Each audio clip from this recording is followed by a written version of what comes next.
What's going on, everybody? And oh, let me change the screen here. I think I hit that one by accident. My bad.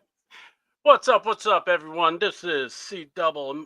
This is my co-host, as always, Mr. Ladarius freaking Brown.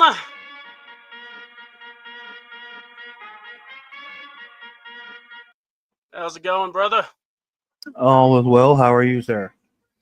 I'm making it, man. Making it, guys. I won't be able to make the show. Got to coach baseball, but this with what the hell is going on with the Albert man? Look, come on over tomorrow. I'm going to give my unfiltered opinion about this, if you will. Where, I think we need, like I said, just come to the show tomorrow at 10:30. I promise I will deliver something much entertaining because I promise you, Atlanta Falcon fans, you know what needs to be done, and I think we all do. So we'll talk about it tomorrow. So, all right. But yeah, with that, man, look, I was just watching some wrestling, enjoying what we saw with NXT, which has basically put a stamp on approval, basically saying we are the most dominant women's division ever. When you are highlighting matches for Raw and NXT both. I think that was an awesome night. I know the story about Dave LaGreca and The Rock. Apparently, Rock saying, it's all the work. I'm just going to say this before we go into anything. Shut the hell up, Rock. You are officially killing the business. John Cena needs to do a cease and disorder because you're doing his gimmick better than he has. I mean, my God, I've never seen a man destined to kill wrestling like The Rock has become. Oh, it's like, if you've ever seen his press conference, you know what I'm talking about. This man it's like, I'm surprised he's not there with a handheld mic, pulling up the curtain, showing everyone talking and everyone in catering hanging out together. It's like, see, we're all friends. We all love each other. And they're all going after him, attacking him. This is how, pretty much pathetic The Rock has become all of a sudden. And it's just so annoying. It has become past annoying, if I must say. But and then also must go. Oh wow, that Megatronus is tight.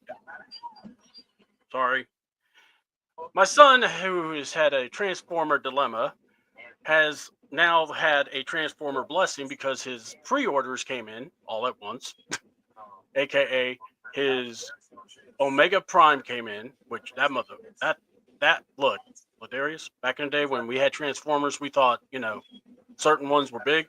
This thing was huge. The box was huge. I'm just going, my God.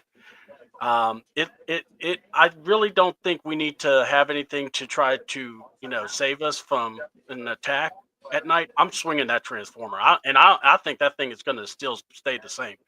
And whoever gets nailed with it, well, they may have to go to the hospital, but that ain't my problem. Don't come to my house. And then he got his Megatronus from the Prime series. So, needless to say, my son's a happy young man. And yes, he's over 21, and yes, he has a girlfriend, but yes, he is very happy right now for these Transformers. I have gotten more. I feel like a grandfather when someone sends pictures of their children. Well, this is what my son's doing, sending me pictures of his toys. That's my relationship with my son. If you hadn't seen, our NXT review is the following. They lost a whole lot more viewers from their really good show to their, I think it was an okay show, but holy crap. Well, hold on. When you have the Young Bucks featured in a match, you pretty much know where you're ranking. And those guys killed the ratings, literally. 521. I don't know if you saw any of Dynamite or anything with AEW, but what did you think? Did you see anything? I mean, what did you see, Ladarius? I mean, wasn't there? I think I saw. Did he have the Owen Hart tournament? The women's. Yeah, they had. Jamie Hayter won. Okay. And she basically earned the right to go against to lose against Mercedes Moné. They ain't gonna put her. Yeah, you. Oh no, you had it right. Yeah, Yeah. There, You lose. There's no need for course correction. You were. Are you offended? Are you mad like what was it, Dakota Kai? Well, guess what? You're losing. Get over it. We'll talk about Dakota Kai. I saw that stuff, and I actually wanted to get with you about that because that was actually something I thought.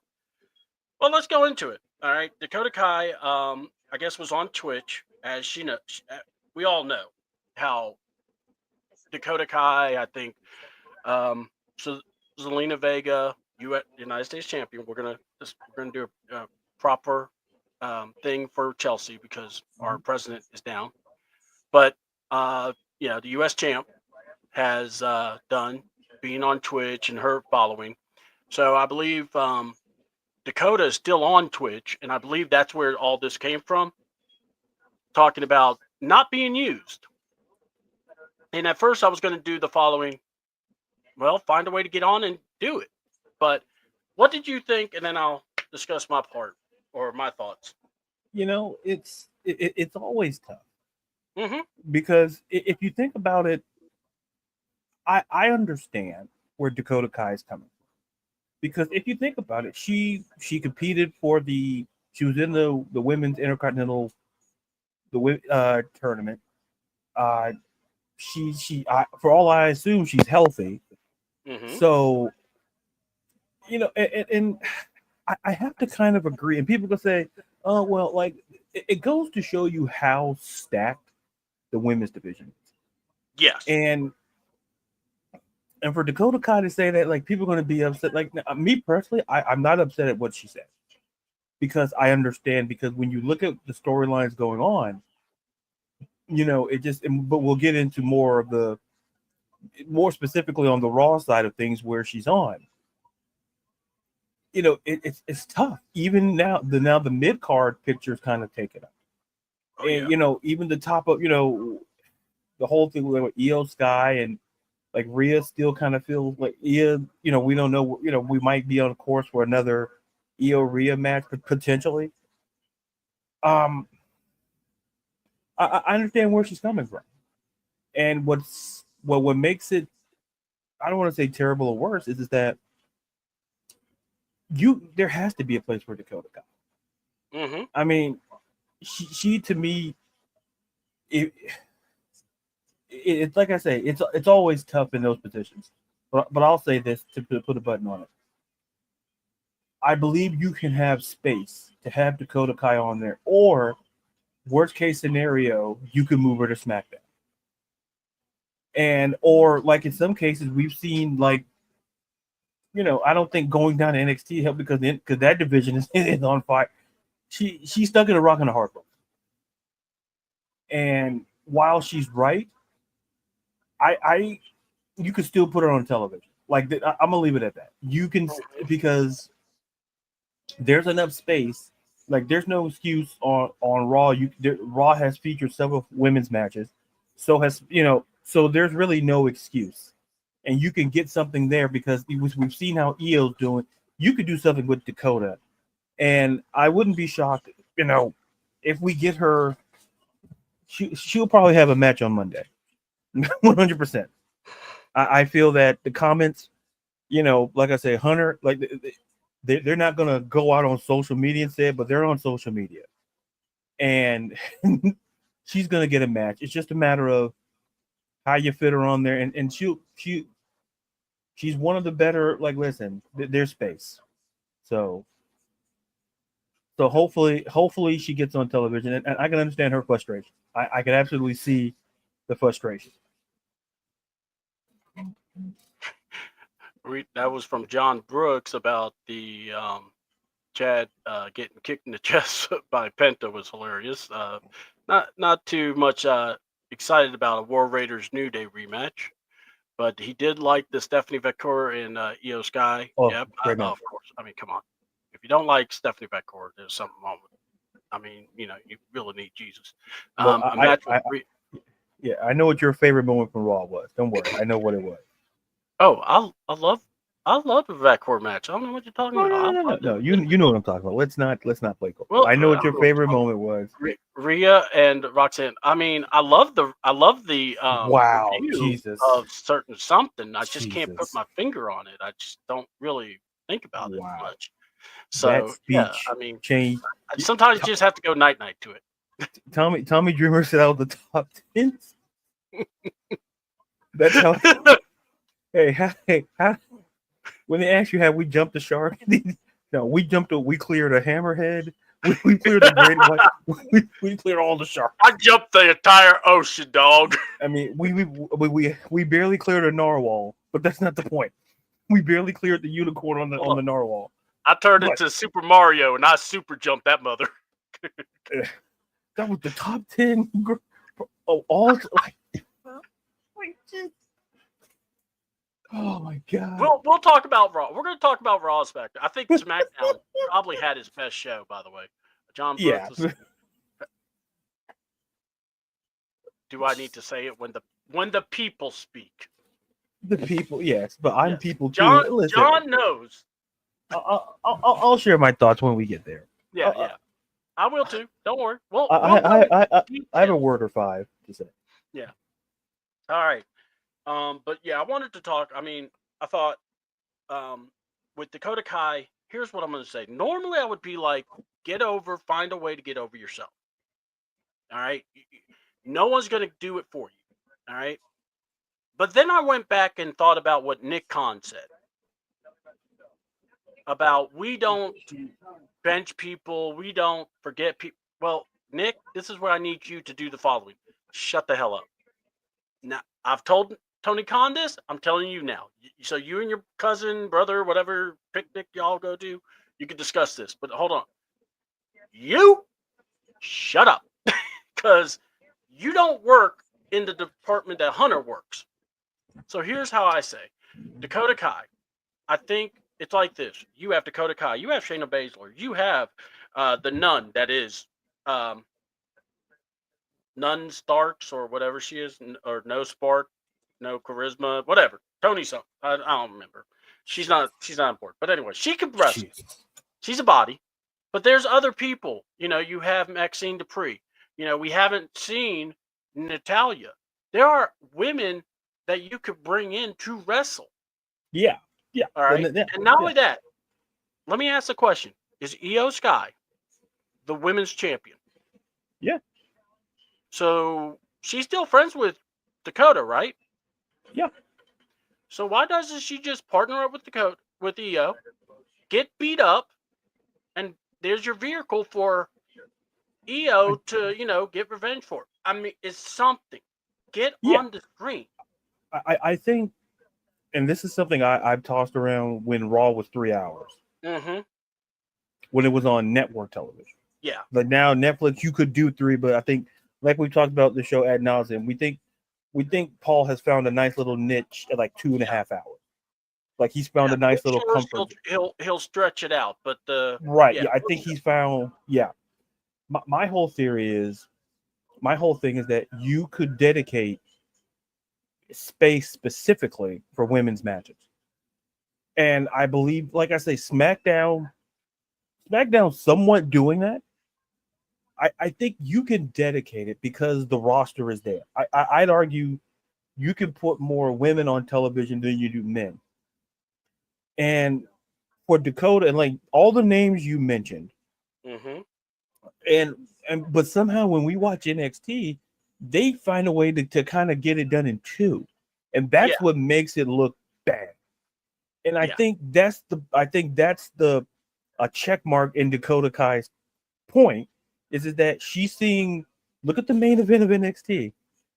Look at like the matches.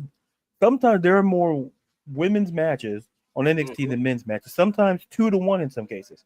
Yeah. Sometimes. And you could do that on a show that has an extra hour. Because like 2.5 hours, you can dedicate a half hour. And I understand like with the storylines and things like that, but you can still kind of get it done.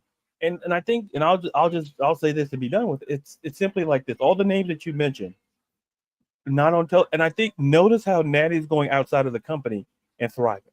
Yeah. And I think that's why when we talk about, I don't even call it a forbidden door, because NWA is a fine, respectable wrestling organization.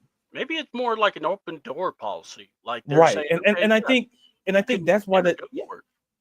And I think look at the TNA partnership. So there's opportunities. You could have Dakota Kai.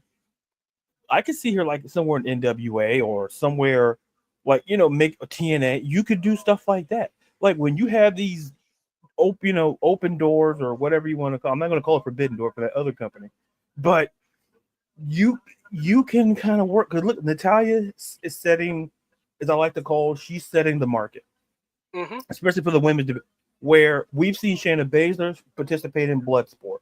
So we've seen Natalia go there. So this is why Dakota Kai is right. Is where if you're not going to put me on WWE Pro, that's fine.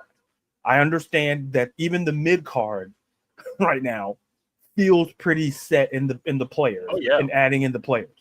So you can put me like a guest, you can have me go on TNA. You can take me to the Natalia route.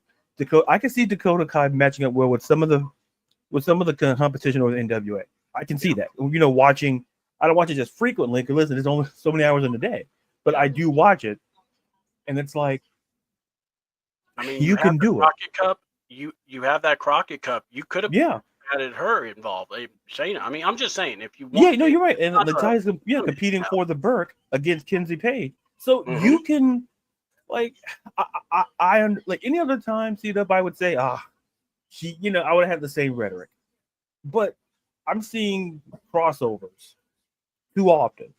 Mm-hmm. You can put Dakota Kai surely in that sort of situation where the flexibility where you like fatal, like we're seeing Fatal Attraction be on TNA prevalently.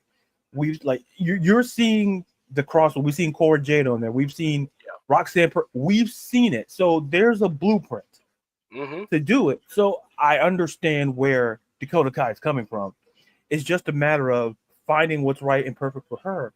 Personally, I would take the Natalia route because I can see how Dakota can match up with some of those stars over there, over on NWA. Even so, there's precedent. It is what I'm saying, and to me, it's no excuse because if I told you that Dakota Kai is sitting at home doing or backstage and catering doing nothing, I'm like, well, wait a minute, that doesn't feel right, and it shouldn't feel right. And it's no disrespect to other women in that company, but like you mentioned all the other names, you basically have two other companies that you can kind of cross over. We've seen the men do it. Why can't the women do it? Like I said, Natalia set in the market for that to work, to cross even to another brand. So look, and I think that's not a bad idea.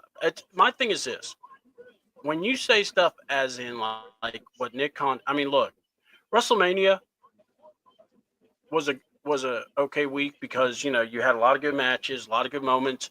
You had a lot of bad stuff too, and a lot of bad PR too. And my thing is this: I mean, it is what it is, and it's like with Triple H. And look, Hunter, you need to be careful too, because you're like telling the podcasters, "Hey, y'all are killing kayfabe." Well, tell your boss to stop killing kayfabe. I mean, because Homeboy is he's got the knife. Yeah, I mean, anyway. I thought what the lady said, what the actor said in the movie on AEW. Like, one of the things I've learned is that you guys. I'm like, oh no. That was funny. I'll never forget her. It's like the scene of the Wizard of Oz when they found out the wizard's behind the curtain. Like, close the curtain. No, pal.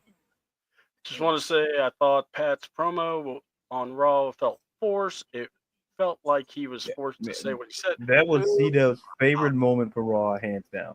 I like Aleister Black returning. Yes, that was amazing. The Street Profits winning their match. I'm happy for Zelina Vega also. I thought that was a very good match.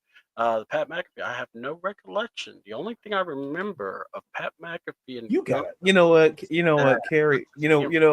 I love Carrie. But just say the only thing I remember. So we'll talk about Raw. Because God knows, Raw should have just been called Talk. Because my God, it was a promo heavy show. Raw. There were matches or two. Yeah, exactly. But yeah, I thought those were just the stuff that I saw that I was like kind of intrigued by. And then, like I said, when I heard the whole thing with Dakota, I was like, well, that's odd because uh, that's all I was thinking was, hold on, we got somebody here. Good evening, my visionary, my Octatech, my revolutionary, and good evening to you too, big dog. That Big dog. whoa, what was that last part? Whoa. Not a big dog. Oh, that's Braun. All right, okay. You know what? Listen, I can I work with it. spent a lot of money on that jacket, and then I get that comment. Oh man, by the jacket. Listen, for the The record, one thing listen, that was over on Monday Night Raw, the yeah, jacket, and don't hate on the glasses. Those glasses were eye was. opening. Hey, you know what? Listen, so, that jacket alone. Listen, that's bigger than the budget of some countries, and you know what? I don't apologize for it No, because you should. hey, You should not. All right. it's setting the standard. So look, SmackDown started. Of course, we'll go over SmackDown. We'll go over. We'll even go through NXT because we got to talk about that wonderful face to face D'Angelo and Stacks Oh moment. man, And I like the carpet. But did she turn heel?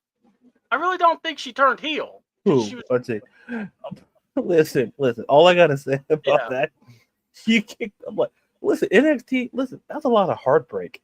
I mean, man, yeah. they You broke can't up. really hang in NXT, man, and Like expect to. metaphor broke up. It's like fatal influence. It's like, man, like, listen, all I Okay, gotta say, Ashanti, listen, my guy, when you got Carmen Pepper, you need to just slow it down, man. Just it's like after that hold on. backstage, It like wasn't no, just that. I love how everyone was all happy to be together, and then it was Lash that said, "We need to get rid of each other." I think that's how the Beatles broke up. No, Yeah, yeah, exactly. John Lennon said, "I think we got to break up." Who told you that? I was uninfluenced at all. You see Yoko in the corner. I'll go grab him some snacks. No, I'm gonna make waffles anyway. Ashanti, Oh yeah, Lord Jesus. So yeah, but man, like I said, man, that NXT, man, NXT is fun to watch. I'm telling you, if you ain't watching it, something wrong. what is up, Ron? April there, Yes, we got Ron and April in the house. What's up, guys? former executive producer Ron. Yep. Hey, ever since we outed him, we haven't seen Eddie Thorpe, so maybe some things have happened now. So Good, good, yeah, it's not a good. Joe Henry thing. You say his name. Yeah, So listen, I probably felt like maybe I should have said his name after what happened. godly. Hold on. So maybe that's why. Anyway, so with that being said, Cena, Orton, 25 years,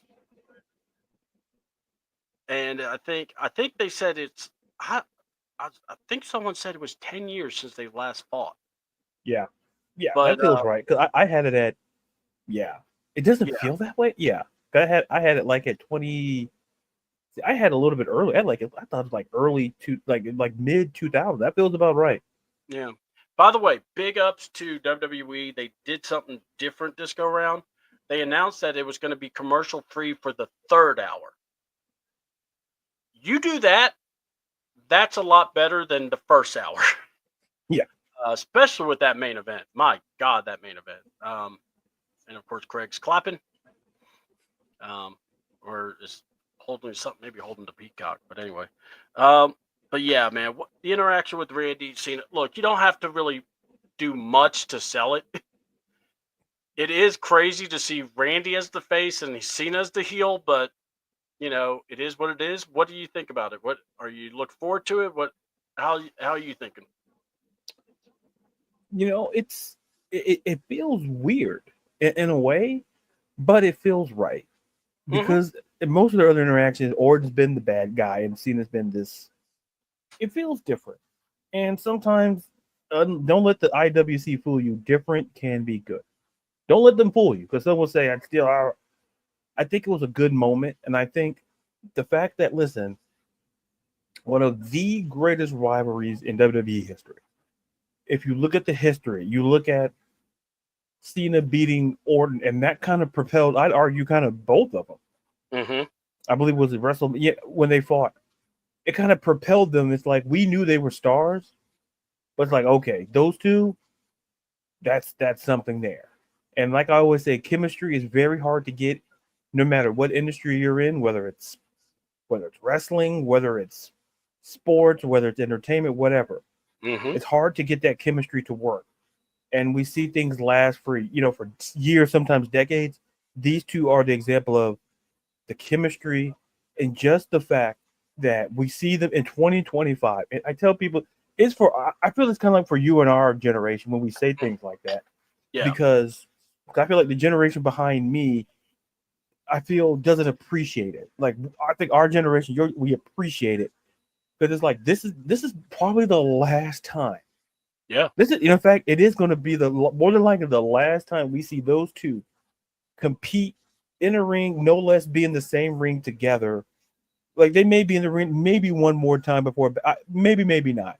Yeah. But the fact that we're going to see these two standing on opposite sides of the ring competing for a championship again. Because it feels like every time they've competed, it's been for a championship.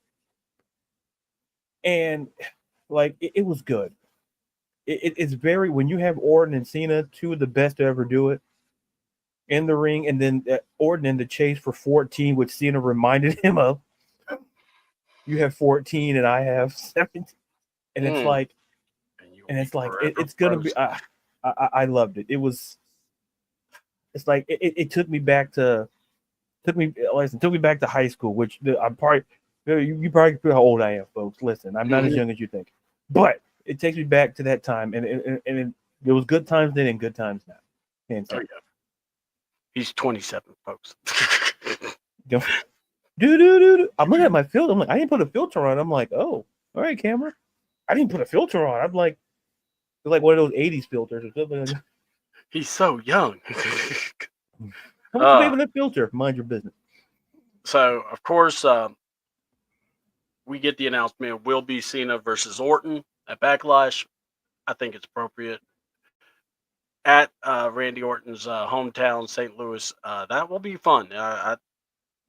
There is a part of me that hopes the match ends like a certain Randy Orton Cena match that's been roaming around on Twitter. And if it happens, oh my God, I believe people will lose their ever-loving minds. Oh, if we get that, I think it should happen. I mean, listen, me personally, I think it should happen. If that happens, I swear, I'm just gonna make me some popcorn and just watch it's like the line. I can't remember what movie was like. What do you do? Watch the whole world. It's like, yeah. I was like, that's what I'm gonna do. I'm gonna watch the IWC. You're gonna have popcorn in X. And it's like, what are y'all doing? We're just watching. What are you guys upset about? Like, what's wrong? They had thing in 2000. Come on, guys. Like, you guys didn't get the script. That was one ending. I was like, they really gonna end this match like this? How they end it? Hey, you guys gotta watch and see, because if we get any snippet of that, listen, they've been doing some callbacks. They have. Now, what would be funny if he tries it and the referee blocks it? that crap would be hilarious. Charles Robinson, hey, aren't you on Smack? Shut up! I'm doing this match. They told me to come here for this reason. They told me I'm the only spot, and I was like, I know what I'm gonna do. I'm the only referee that knows about what happened, so I have to. Me and Chad Patton only know. Oh my God! All right. Debuting Praxium, and they are on SmackDown. So this isn't one of those, are they not? They are on SmackDown. Going against the Gaza Boys, and man, that was a good match. What did you I think this was a lot better than the match Nathan had with Phoenix. So, but what do you think of them? Yeah, it was, I'm not gonna say significantly better, but it was better. Yeah. Like there was a distinguishable gap. Listen, it just feels like SmackDown's tag team just keeps getting better, which is absolutely scary after what we saw, what you're talking about in the main event. Yeah. Like it feels like you're adding Fraxon to that. Come on. And Lagarde, and then listen, don't like it. Just feels like SmackDown's tag team division. It feels all together. Yeah. And I'm not disrespecting Raw's, but like it's just when I saw them go to SmackDown, I'm like, man, is Raw gonna do something? Because this it's like all the tag teams. The good is, I guess, no, there's I will not listen. Okay, listen, wise man. We all make life decisions, Why but getting the shot? Shot if he's lost. Why but is he like I getting? said, Don't talk about I pressure. love Oh, it. Becky, Becky Lynch is oh here no, first. David, David, David, we'll talk. Yeah, Usa. Randy, Randy what? Orton. Oh my god, Dude, come on. This is a fun Randy Orton. Okay, I can't argue man. this comment. I mean, this kind of I mean, I thought when he was a heel, he was kind of fun. So like, yeah. Becky Lynch pulled a Vince McMahon. It was me. Oh, we're gonna talk about that because I'm aggravated for other reasons. No, Ladarius, I will not listen. Oh, listen, just I'll put it this way. Listen, I know you guys. It's probably SAT season out there. Listen, it feels like I'm going to have to defend Becky Lynch the same way, you know, in the reciprocal way that how Cena feels about Pat McAfee. I feel the opposite about Becky Lynch. And listen, not all SAT questions are perfect. All right. Listen, listen, as someone who's tutored SAT, I see. I'm like, holy. I don't remember some of the questions. By the way, the person passed, so I know I'm not a dummy. All right, but I'm just saying. I Hey, would like to see the SAT at a Chase U class. See how that goes. first of all, where did they get the money? Wait. I know there are so many things that don't add up, does it? You know what, Craig? Craig, that's Craig. Now you put that in print, Craig. That's liable. That's liable, Craig. Take that thing out of here. I don't want that. I don't want that. Get that out of here. But the sad part of it is, listen, he somewhat has a point. Is that I'm like, am I the only one defending Charlotte Flair on this? And I did, and I felt out of place. I felt like I was I just felt so out of place. I felt like it's like me running a marathon. I felt out of place. Like I shouldn't be in this race. Like I had no business. I don't know how to say this name, but WWE Rhea Ripley Women's Championship wins. Oh, okay, from Io Sky. I'm not sure yet. We're gonna. I think there's another idea they're going. Becky, oh, Jesus. Yeah. Yeah. I'm gonna have a conversation with Craig. I can't. Oh, but wait, I want to mention something when we get to NXT because Craig messaged me and asked me a very interesting question. And when we get to NXT, I will ask it. All right. So unlike you, Craig, Craig, listen, I did defend Charlotte Flair. Jesus Christ. Well, I can't wait till it's May and we all forget this happened. All right, let's move on. Well, my thought real quick on Fraxium is simple. Man, what an addition. Yeah. And big ups to the Gazas. They made them look good. And yeah, SmackDown's tag team division is a lot better than what Raw has. Yeah, that's all I can say with that. I don't know what the answer is. They may need to move a team or two, but something. But yeah, and not only that, we'll talk more about that later. But anyway, like I said, I thought the tag team match was amazing, and Fraxium, they're going to be really good on SmackDown. I like their fit there. Tiffany Time came out, did her thing, and then had a nice little interruption by Miss Jade Cargill. And Jade did the one thing you don't do. You don't forget your freaking opponent. Homegirl dismissed Naomi, and well, we had a match, and Naomi showed, man, Jay, you the MVP, brother, man, that booty. Anyway, but yeah, Naomi, caution gear, looking great. Attacked Jade. I think Triple H videoed that clip, but either way. But also want to just say that I think the best thing to do is I like that we're getting Naomi and Jade back. I like because I don't think that's over. You can't. It's far too from much. Far from. And I'm surprised that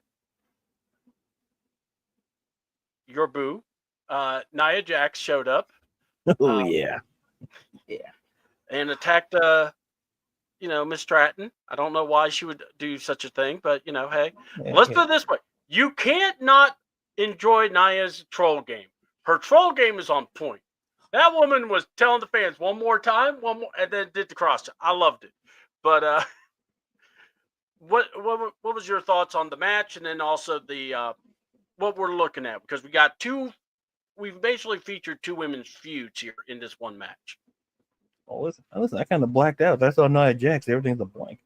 Everything before that, I don't remember. And I'll go through the comments. So yeah, go ahead, Ladarius. Oh man, it was so good. But you guys. No Android. I could dig that. It's funny. With John Brooks coming because me and the wise man, he showed a picture of the Black, and I said teaming with what they team together, and I had the perfect name, and I'll run it here. It was the Chin and the Charbot. It's like, you're welcome, America. Yeah, but we'll get to that, David. We'll get to that. Anyway, I'm sorry. Between Nia and anyway, what I enjoyed about, I always love when they're able to mix things together. And like, first of all, the Cargill, the Jay Cargill versus Tim Stratton, that was a fantastic match. Like, it was a great match because of the tell of two stories. Because I felt that those two, I felt a lot of people didn't respect their matches from WrestleMania to a certain extent, and so this was like the get back match, as I like to say, is that to show people, hey, we can compete, we can get it done. And you know what? Yeah, Craig is right. Tessa is stealing. Yeah, because he showed me like her in the robe. I'm like, listen, hey, how do we get the tag team division, the women's division? You pair them together, man. You want to talk about nuclear heat, like volcanic heat? Listen, listen, do that. But anyway, to get back on track, to your point, you mentioned about Naomi and Jade. What I think it's going to continue. I think what's going to happen is we're waiting to see about Bianca, because I doubled down on the theory that Bianca, that we talked about and that I preached and then you preached, Bianca has something to do with that. Because you're not going to convince me, Naomi attacked Jade in the story. Like, I'm not buying that. Yeah. There has to be layers to this. And I think that's why this feud's going to continue potentially through SummerSlam. Because it would be a waste if there wasn't layers to this. Right, exactly. So I'm like, just for that to say, there's layers. And then as for Stratton and Nia, listen, I'm not going to speak ill of Nia, because listen, I like to value life. All right, listen, life is good. Buon aditi. I don't know what I said in Italian. I may have offended somebody. I don't even know it, but I took French, so that's my bad.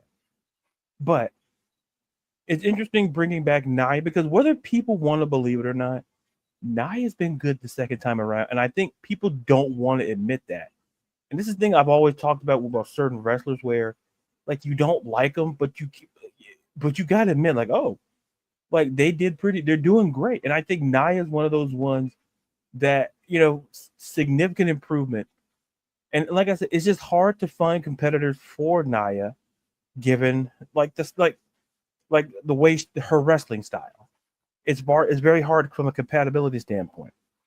So, and if they're running that back, even for Backlash, because I think we might be on course for Stratton and Nia for Backlash. I don't think they haven't announced it, but I'm leaning toward that direction. I'm wondering if they're going to do that like the Friday before, or maybe it really, because like I said, we learned with Paul is that he, like these certain PLEs, he likes to keep it at 5 max. Yeah. He outside of a WrestleMania, it's like a 5 match minimum. Like, when is this? Like when we get to SummerSlam, it might replicate a little bit what we saw from WrestleMania because it's 2 nights. But to kind of put a button on this, I'm very curious to see now with Nia and Tiffany where that goes. And what's even more intriguing is where Naomi and Jade goes. And when do we get the inclusion of the reinsertion of Bianca Belair into the storyline? Because we talked about this. I go all the way back to when it was Bianca and Jade when they were a team and with Liv and Raquel. Yeah. And Liv said something to the effect of, like, basically watching the back. Mm-hmm. And I stand by that and go, it's like, people are like, well, why is Liv kind of low-key a part of it? That's kind of why. Yeah. Because we could argue Liv could be the one that said, I warned both of them to an extent. It's just a matter of who was going to go on who was going to turn on who first. Bianca's like, maybe I'll take her out before she takes me out, because Jason. Yeah. So like I said, it's just so many layers to that Naomi Jade thing. So that's what I'm kind of looking forward to. I like Bianca's promo. Yes, and that, I think her promo kind of leaned more into that. Mm-hmm. Look, break your fingers in your hands. You don't know how long it will be. It shouldn't be long, especially with wrestlers. But the thing is this. I look forward to this because I think this is more compelling than the women's title. I'm not being mean to Tiffany. You're right. You're right. Now, going with Nia, I think Nia, it's more of you're going to finish something off, but yet you got to come up with something to kind of spruce it up some. Right. And now let's see. Hold on. So WWE Matthews, Finn. No, I don't see Rhea and Bianca on the same team. Now, before the Meta Girls, I think someone asked about them here. Yeah. Oh, yeah. Yeah. So I have a question. NXT Meta Girls starting to grow on me, and I like the Meta. Why break them up?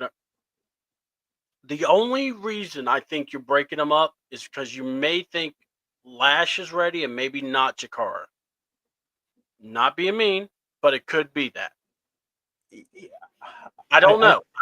Me personally, I bring them both up because I think that there's a value for them both. Yeah, I think that's a great question, and I apologize, I didn't mean to cut you off there. And we'll go back to this one too. But you raised a point where I think calling them both up makes sense, but it was a matter of like, okay, we call them up. What are the plans? And I think that may be another reason, because I think I'll put it like this: especially when they do tag teams in general, I always use the boy band theory. Yeah, like one of these days I'll get it copyrighted and all of that. But if you look how teams and groups are built, one person is constructed to be the star. Yeah. Whether it's NSYNC, whether it's the Backstreet Boys, like the only real outside exception is One Direction. Low key, all of it became stars. Yeah. When I think it was just supposed to be probably just Harry. It wasn't supposed to be everybody. Yeah. It was just supposed to be just like, hey, why did all y'all get record deals? Right. Like, wait a minute, that's not how this works. Like one guy becomes, and then like I think also another like look how the Spice Girls are made. All of them low key became stars on their own. But there's what are you talking about? But it goes back to the women. I put it like this: the Iconics. When they broke up, the idea was that I think it was supposed to be Cassie. Well, was supposed to be the star. Yeah, Peyton Royce was set to be the star, and Billie Kay was supposed to be. They didn't know. And if you saw how they did the Rockers, like Shawn Michaels, obviously the star, because we saw him super kick the bejesus out of Marty Jannetty into some glass. The point is, I think WWE sees Lash Legend as something they can do something with. And there's no disrespect to Jakara Jackson. I think that they want to see what can we do with Lash. And there's no saying that they can't come back together in, say, 6 months. Well, that's what I was going to say. Yeah, I mean, it's like no one said like the metaphor is not done, but if you think about it, like Aura Mensa's do like I finally got caught up on Evolve, I've been watching him. He's been doing great down there. And Mm-hmm. Noam Dar's coming back, and then everybody's kind of doing their own thing, and it's okay for groups to break up. You can always come back. Like I said, listen, I used the Spice Girls. Oh, they'll never be back on stage. A couple of bucks change a lot of minds. So they can use. So it's not like they can't come back together, and that's kind of how I kind of feel with the Meta Girls. Is that I think Lash they want to see what they can do from Lash from a singles perspective, and I think there's no disrespect to Jakara because Jakara can handle herself. I just feel that that's kind of the reason why they did it. And kind of to your point, like they could have called them up as a team, but I think they want to see. I think they learned their history. Like I think the Iconics changed the way how they handle women teams, how they handle women's tag teams. Because notice how now they paired up single stars and like who aren't doing anything, like i.e. Liv and Raquel. Oh, they're in Judgment Day. Okay, they could be a team. It's like, but each have their own bring something to the table sort of situation. So, like I said, it's unfortunate. Like I said, Jakara's going to be fine. Like I wouldn't like if Jakara shows up on Evolve, I would love that because there's a lot of great talent there at Evolve. Yeah, like that Callie Armstrong. Carrie? Oh, hi, Carrie. How are you? We got to get Carrie on the show at some point. Yeah, I mean, I mean, Carrie. At some point, if you want to come on, I guess I don't know if I have executive producer. No, stop. No. Why is it when I say that? No, she's the awesome person that gave us this wonderful picture. I mean, wow. I'm just saying, she's contributed. They thought I was, yeah. So, well, here's what I want to say about the Meta Girls.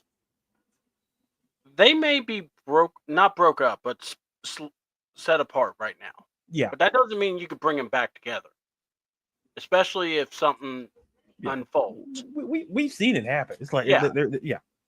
I think it would be good for them, for both of them, actually. But also, I'm trying to find it.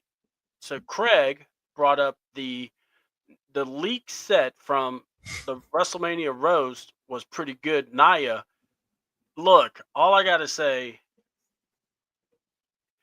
you go to a roast, don't you dare leave saying your feelings are hurt. You should know better. That's all. I have So that's what I think also about the Meta Girls. I think let's not lose our minds, and also it gives some time because you separate them, let them do their things, and then when they get called up, hey, all of a sudden they're back together. It could work like that. I want to see how it comes together. Julia and Roxanne being called, man. Look, Roxanne, I'm already calling them Raw Stars. Roxanne, how you gonna do it for me honest? I know. Thank you, Carrie. I'm just singing the song Roxanne. Actually, there's two songs with Roxanne in. I'm sorry. I was talking out loud. You're fine. If blood is thicker than water, I guess gold is thicker than blood, is what Jacob Fatu decided to tell us.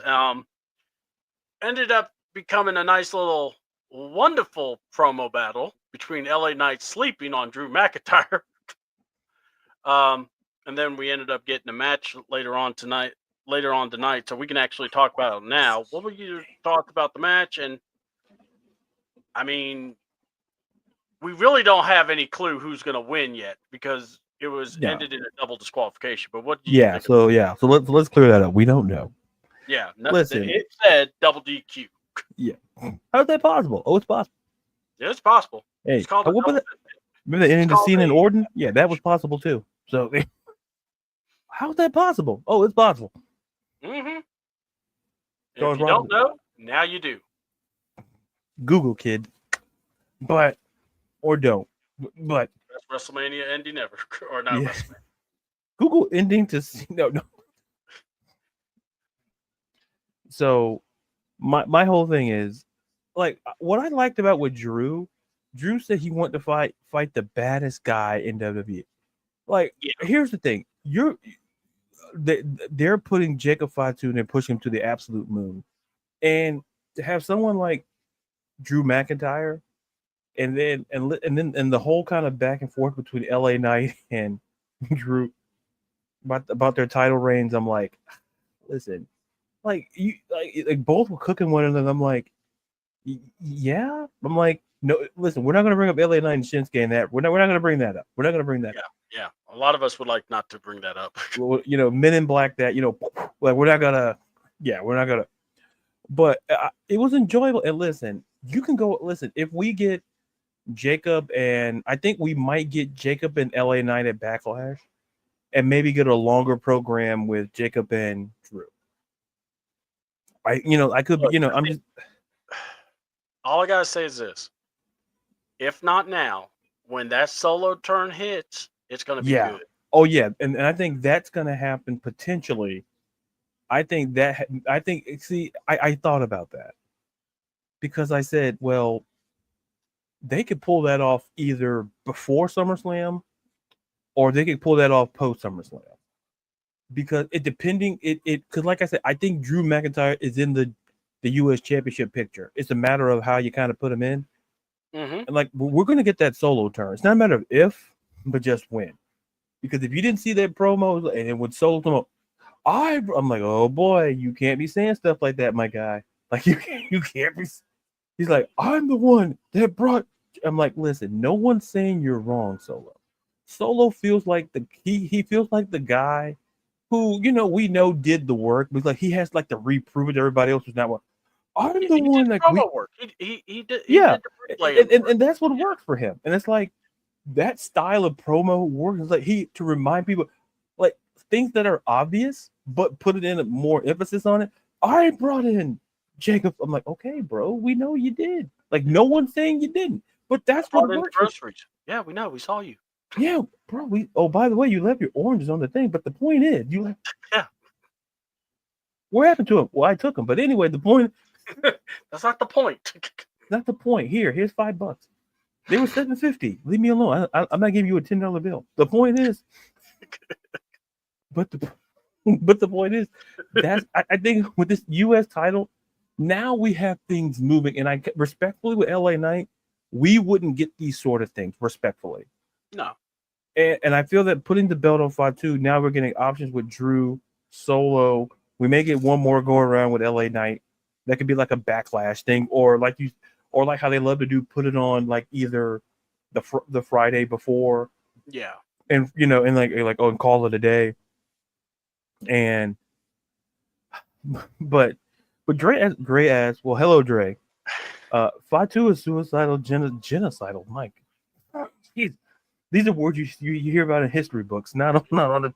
Please It's tell me. suicidal, genocidal, homicidal. You know Somebody what? please. You know what? That's a great question because I see, if wonder will that anybody come? like to me, he's the type of guy I can see him either choking somebody out or kind of like doing like I can see something with the upper body. Ice I can grip? see Yeah. like I'm not saying like mandible claw sort of situation. No. No, but like I can see him as a guy that kind of chokes you out, I can see that. And Dre makes it. I think it's just about adding to the arsenal. And yeah, I said, yeah, he just won the belt. Let's just see what he does. like Jacob Fatu could come up with something. we're gonna get a lot of progression from Jacob Fatu in the ring, and not just with his character, but with his work in the ring as well. And I'm telling you, he's gonna be the face. He'll be a face before long. Yeah, and then he'll have to turn. But I'm just saying, he'll be a face, and when Solo turns, Solo's going to stay the heel. It's not going to be right. The roles never. And see, and the thing is, I could argue, C-Dub. To me, I consider Jacob Fatu the face well before he had this whole thing. Like I can go back, like maybe when like the whole Braun Strowman thing. I was like, he's low key doing a face kind of thing because the crowd. Because if you notice, the crowd got into it. I'm like, it's the little subtle things like, oh, they're gonna do something with them, and so I think they were kind of building toward the face thing, and now it's coming kind of like full circle. Like I said, with this belt, we're getting options and choices that we wouldn't get with LA Knight otherwise. Let's see. Dre says, I gotta give him a version of the Taz mission and name it the Samoan Yoke. Copy. That'd be good. I wouldn't mind that. I think that could work. Let's go real quick to the women's U.S. title picture because we have a new champ because Chelsea Green defended it against Zelina Vega. And as y'all know, it's a sad day in the country because, she got impeached, but we have a new champion. But what was your thought? I mean, personally, before anything else, I was very happy for Vega. Now, my question is this: it's all about the follow through, or that's really all I feel about. It's like it's great. I hate her music. I wish they would have given her back the LWO music, or at least a Spanish sounding one, because this music that she comes out to does not fit her. I don't think it does, but that's just me. But what do you think about Vega winning the title? And I mean, Chelsea was a champ with that thing, man. I mean, I think she put that thing on the map personally.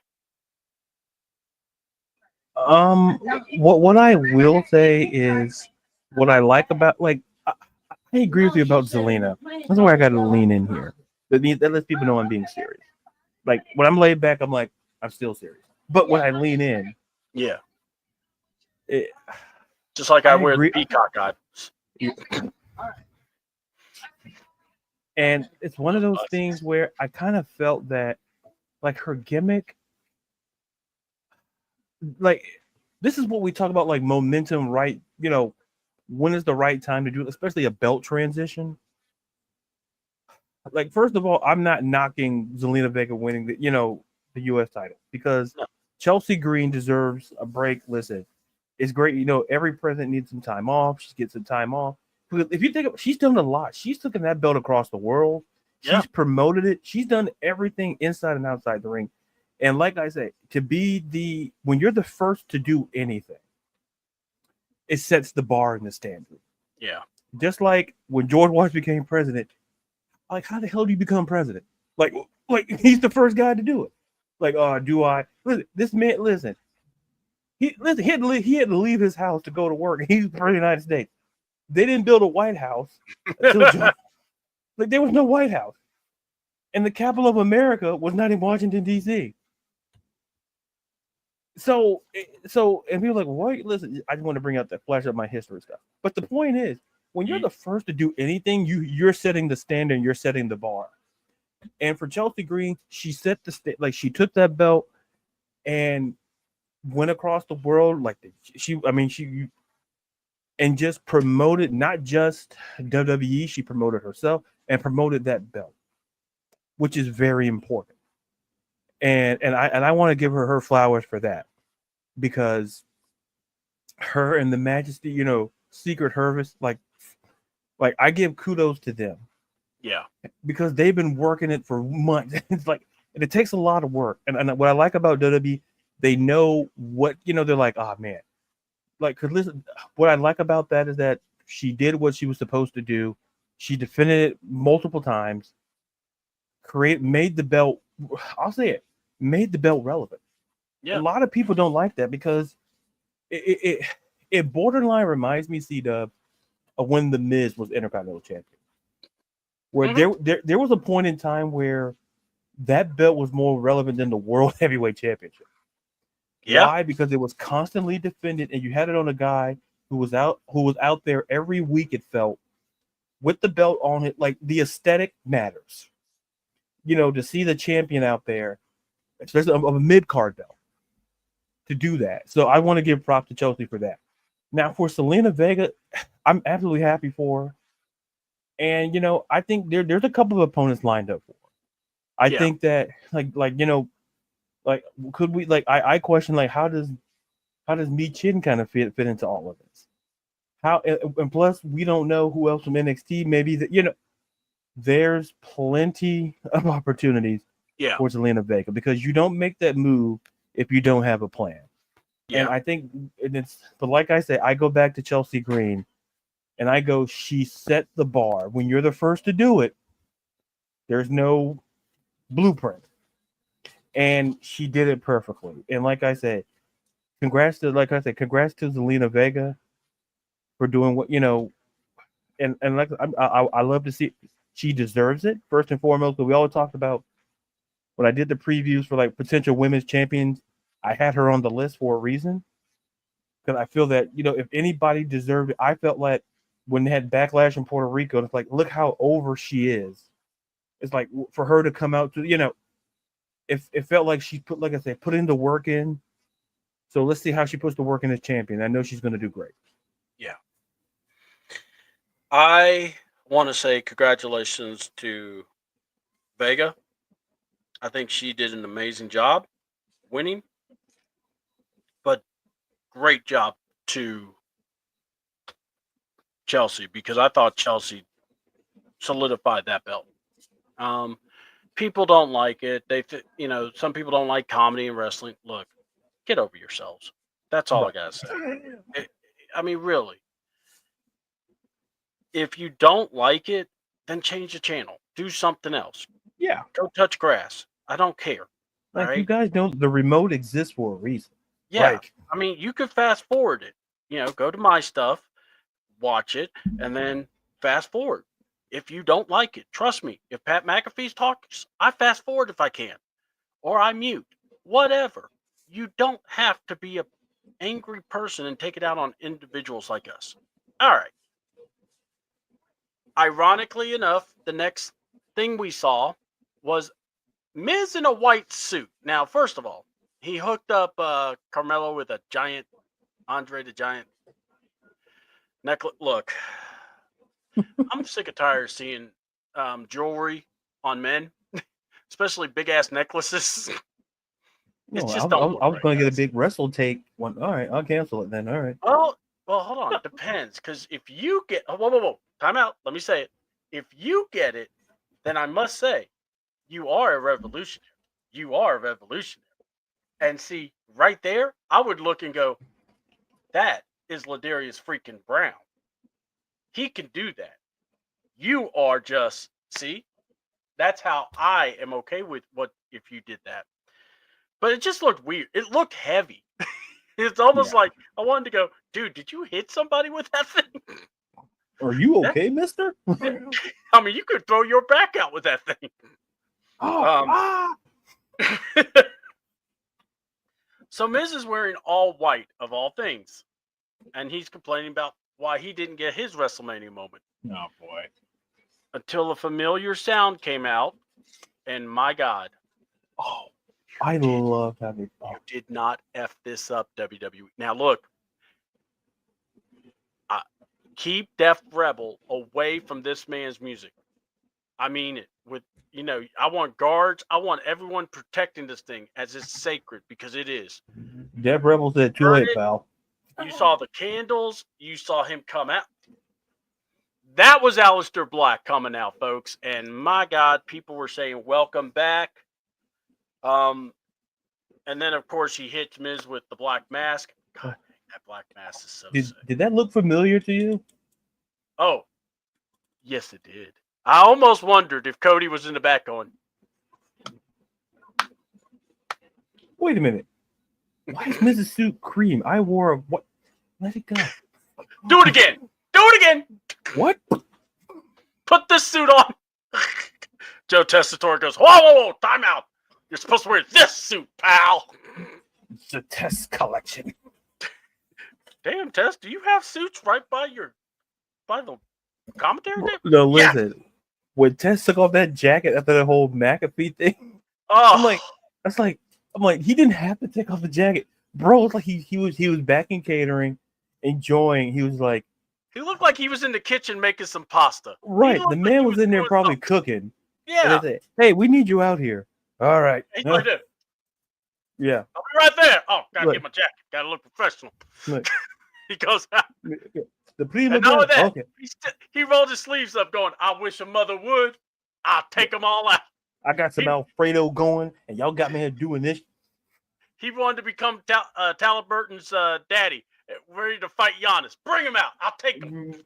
I'll bite his ankles. Man, first of all, like, listen, if you're a grown man, listen, let's stay away from fighting multiple time MVPs, and let's. Of course.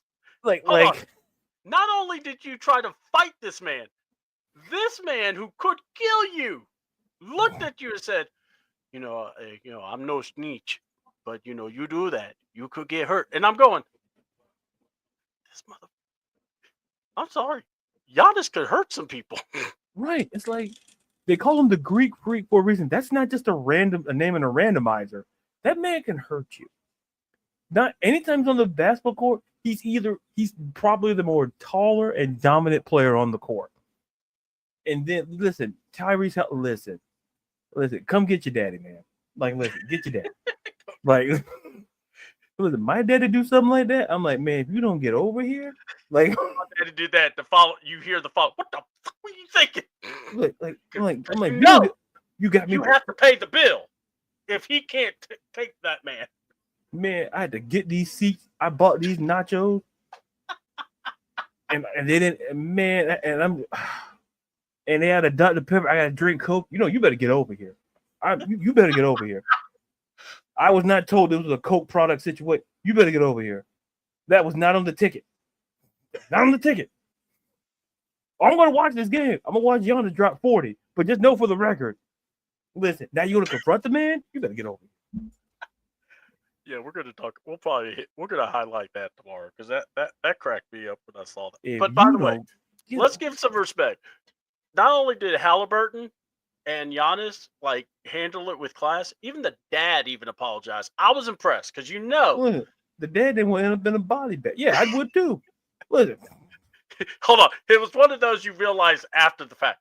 Dude, I didn't know he was like that tall. Holy crap, 7 foot tall's tall. That's country tall. What are you talking about? That's tall. Oh man, we're done here. We are so late. Why are you walking away? I'm just walking away.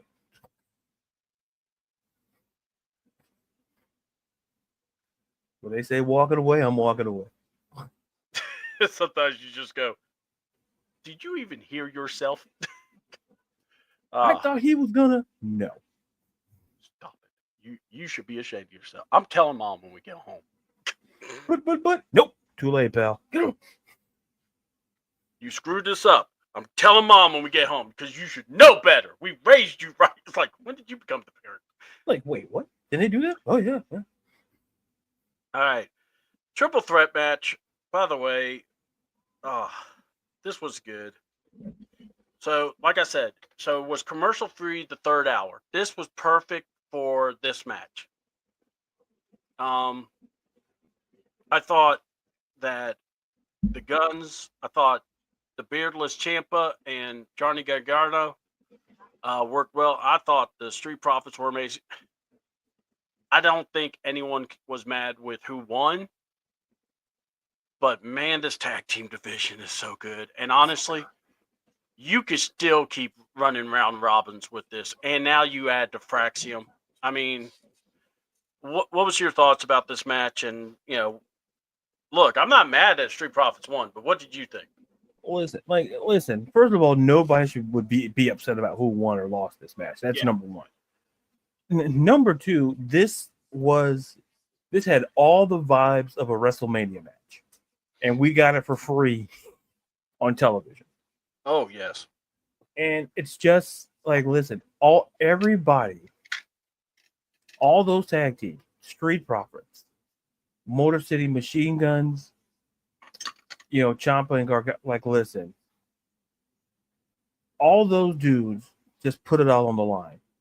And one of those things that I love about these multi wrestling match, wrestler matches, everyone getting their stuff in, and then you can throw the ladders were used perfectly, and shout out for Montez using that prosthetic leg, because the guy was shaking it, and was and so Montez went and then hit Gargano, and then him in the back, and then tossed it back to him.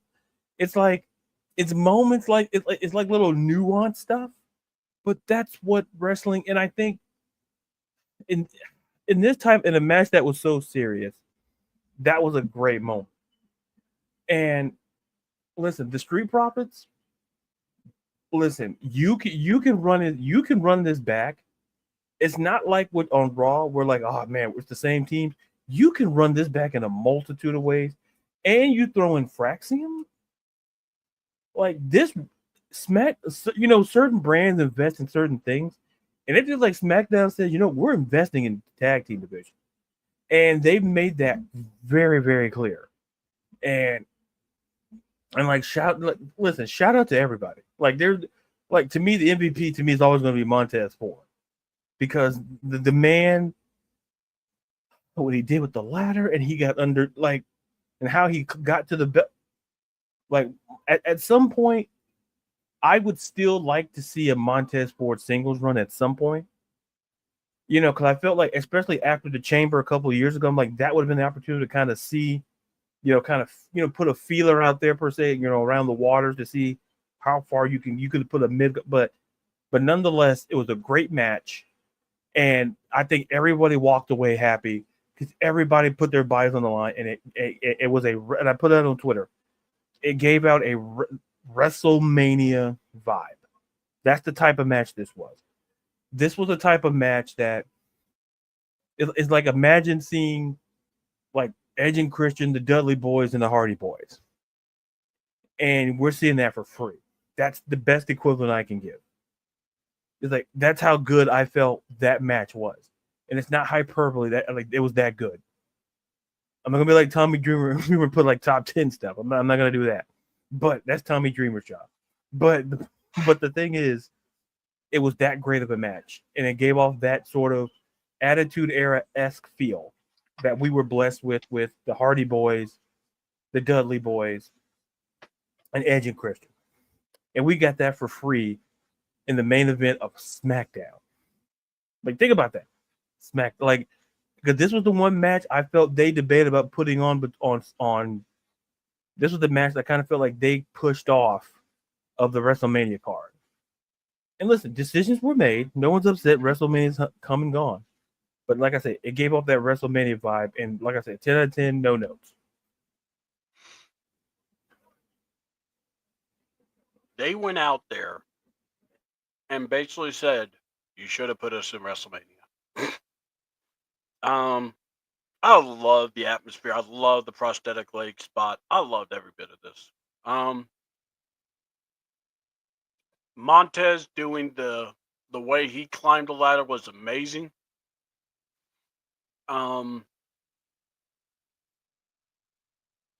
If you ever do decide to push him as a single star, do it. Don't guess it. Don't guess anymore. This man's got it. He's got it with the crowd. I would hate to see it happen because of his partner, but dude, he's so freaking amazing.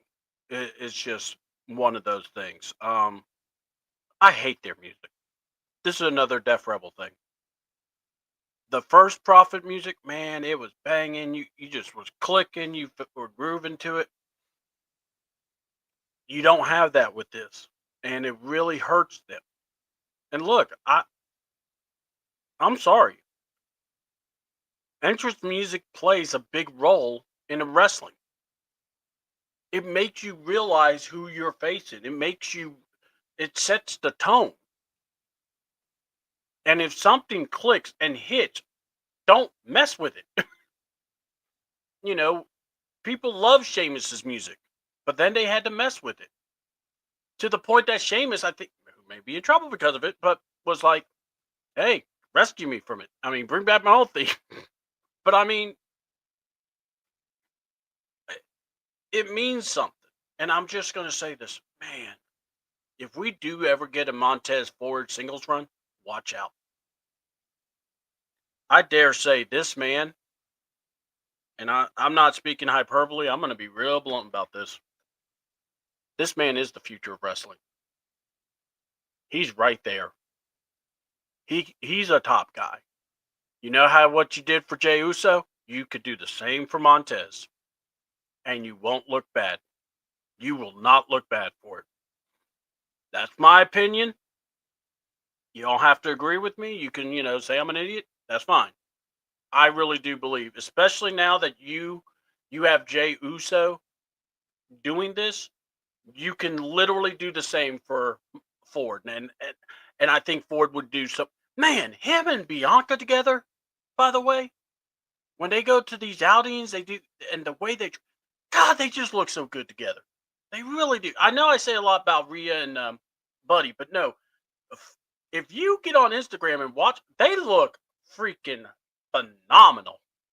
And yeah, give me Ford versus Fatu. That would be amazing. Hook it to my veins, I'm telling you.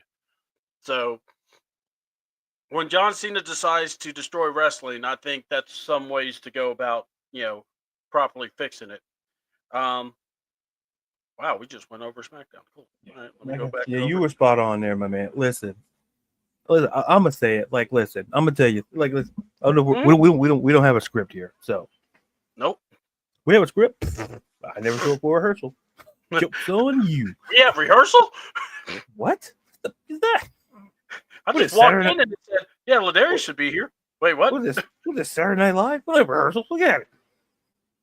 Who do you think we are? Professionals? Wait, we are? No. Listen, Montez and listen, I'm gonna say it. The power couple, you can put them right there with Seth and Becky. Yeah. I'm telling you,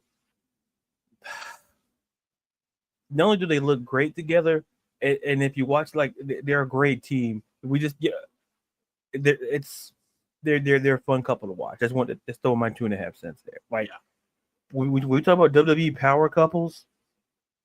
Listen, Seth and Becky, Montez and Bianca. So can't go wrong, I think.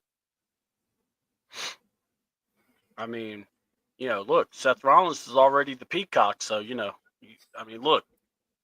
All right, let's get into Raw, because see, here's this show was so wordy, more promos than matches. I literally think they may have been 2 or 3 matches, if that.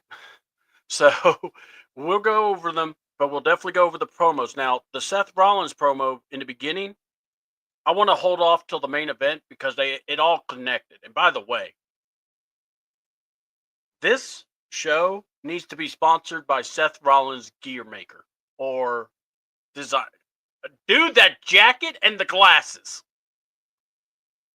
I can't get over the glasses because it took me a couple of times when I was looking at them go, the heck? Those glasses are balling. Oh my God. When you are, if someone says you need to commit to your gimmick and someone says, well, how committed should I be? They show you a picture of Seth Rollins. Good luck. You need to dive that deep, pal. And go to every store you could find to find some of that stuff, man. That jacket, look at this. Ladarius, I think you even agreed too. That jacket was on point.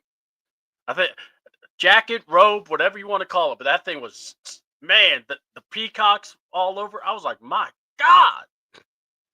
All right. First match of the night was Rhea Ripley versus Roxanne Perez.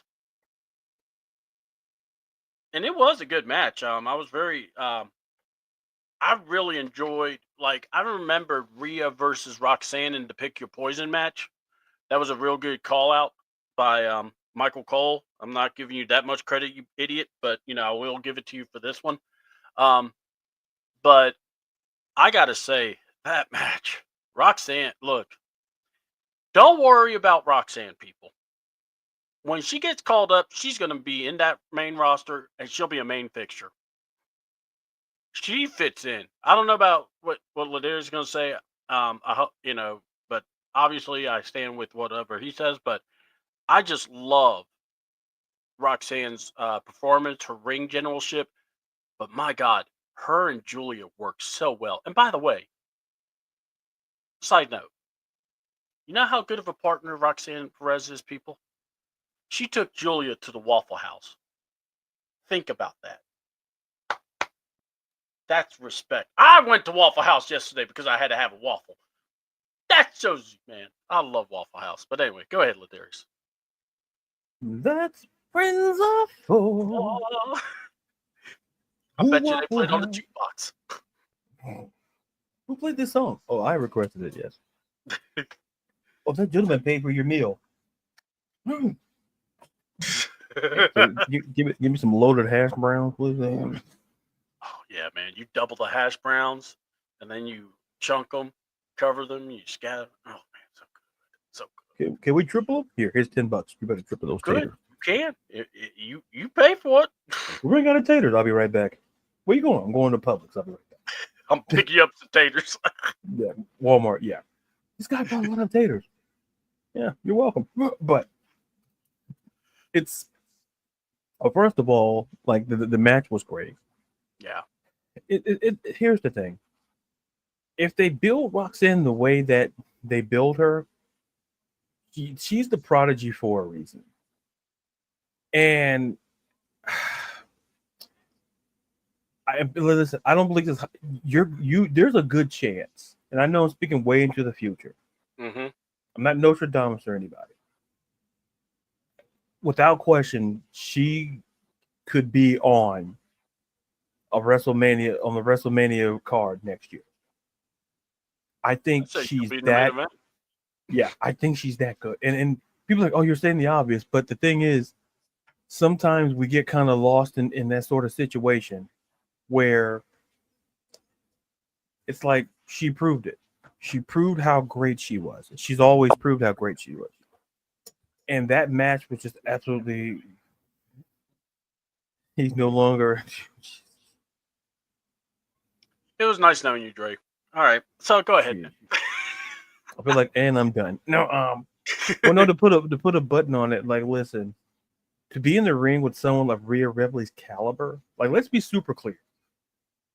Like, I love these type of matches, and listen, we're going to talk about another similar situation later, where it's like you get this NXT, like the potential, like, and startup, and then you're facing a seasoned veteran, and I love those type of matches, and so this was a pretty good match. And listen, we're going to see plenty more.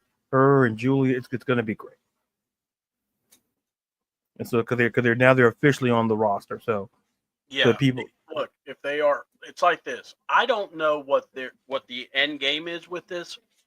I'm along for the ride for this. Yeah, because you are involving more women, and not just that. We're finally seeing some women that can actually go toe to toe with Rhea, and that's the key. Have that on Raw for a while. Yeah, so it gives me a lot to write about, a lot to talk, and I have no problem writing it. Roxanne, and NXT's still stacked. Yeah, it's like They're this. Stacked. It's like a AAA team, and you're like, oh man, we're still pretty good. Like, we call it the best hitter in the lineup. Now we got a couple of more ringers. So it's not like Roxanne, one of the best, NXT women's champions of all time. Yeah, you still got Stephanie McCourt, who wrestled later on that night. Oh, yeah. All right. So the women's segments, I'm already going to tell y'all. If you're going to get mad at us, fine. They were 10 stars for us because I think they stood out so well on Monday Night Raw. Every one of them. And I'm saying it like that because, we'll talk more about that Ivy and Stephanie McCourt match. Okay, let's talk about it. Jay, Logan Paul comes out. You knew it was going to happen. He wants a title match against Jey Uso. I did not expect it to be so soon. And I hate to say it, this title feels like a mid-card. Especially when you have Seth Rollins, who is literally taking up the main event spot. And what I mean is, he could come in for the beginning, and he could close the show. That's supposed to be your world champ. I'm really concerned. I'm not going to freak out. I know Logan's going to, they'll have him. I just don't know where they're going. And I don't like it. How about that? What do you have to say about the Uso Paul confrontation? Look, people ain't going to like what I'm going to say, and that's fine. Yeah. As much as disdain as it feels most of IWC has for Logan Paul, whether we want when he talking about, this is naturally the next step, and then someone listed like you're not a tag team, like, I'm not gonna get into that. Yeah, but in terms of like being effervescently easy heel, there's no way this man is ever going to be a face. Never. Oh Because no, yeah, he never. can't be a face. I mean, I don't He's see how the crowd would ever openly accept it. yeah. I mean, I could like if he's there 5 years from now, but and for him to challenge Uso is interesting. Mm-hmm. I'm not upset about it. I'm just kind of curious to see where they go. And listen, getting Uso versus Paul's not terrible. Because once again, you got to fill the card somehow. You got to have. Yeah. So, and I'm like, well, he did beat AJ Styles.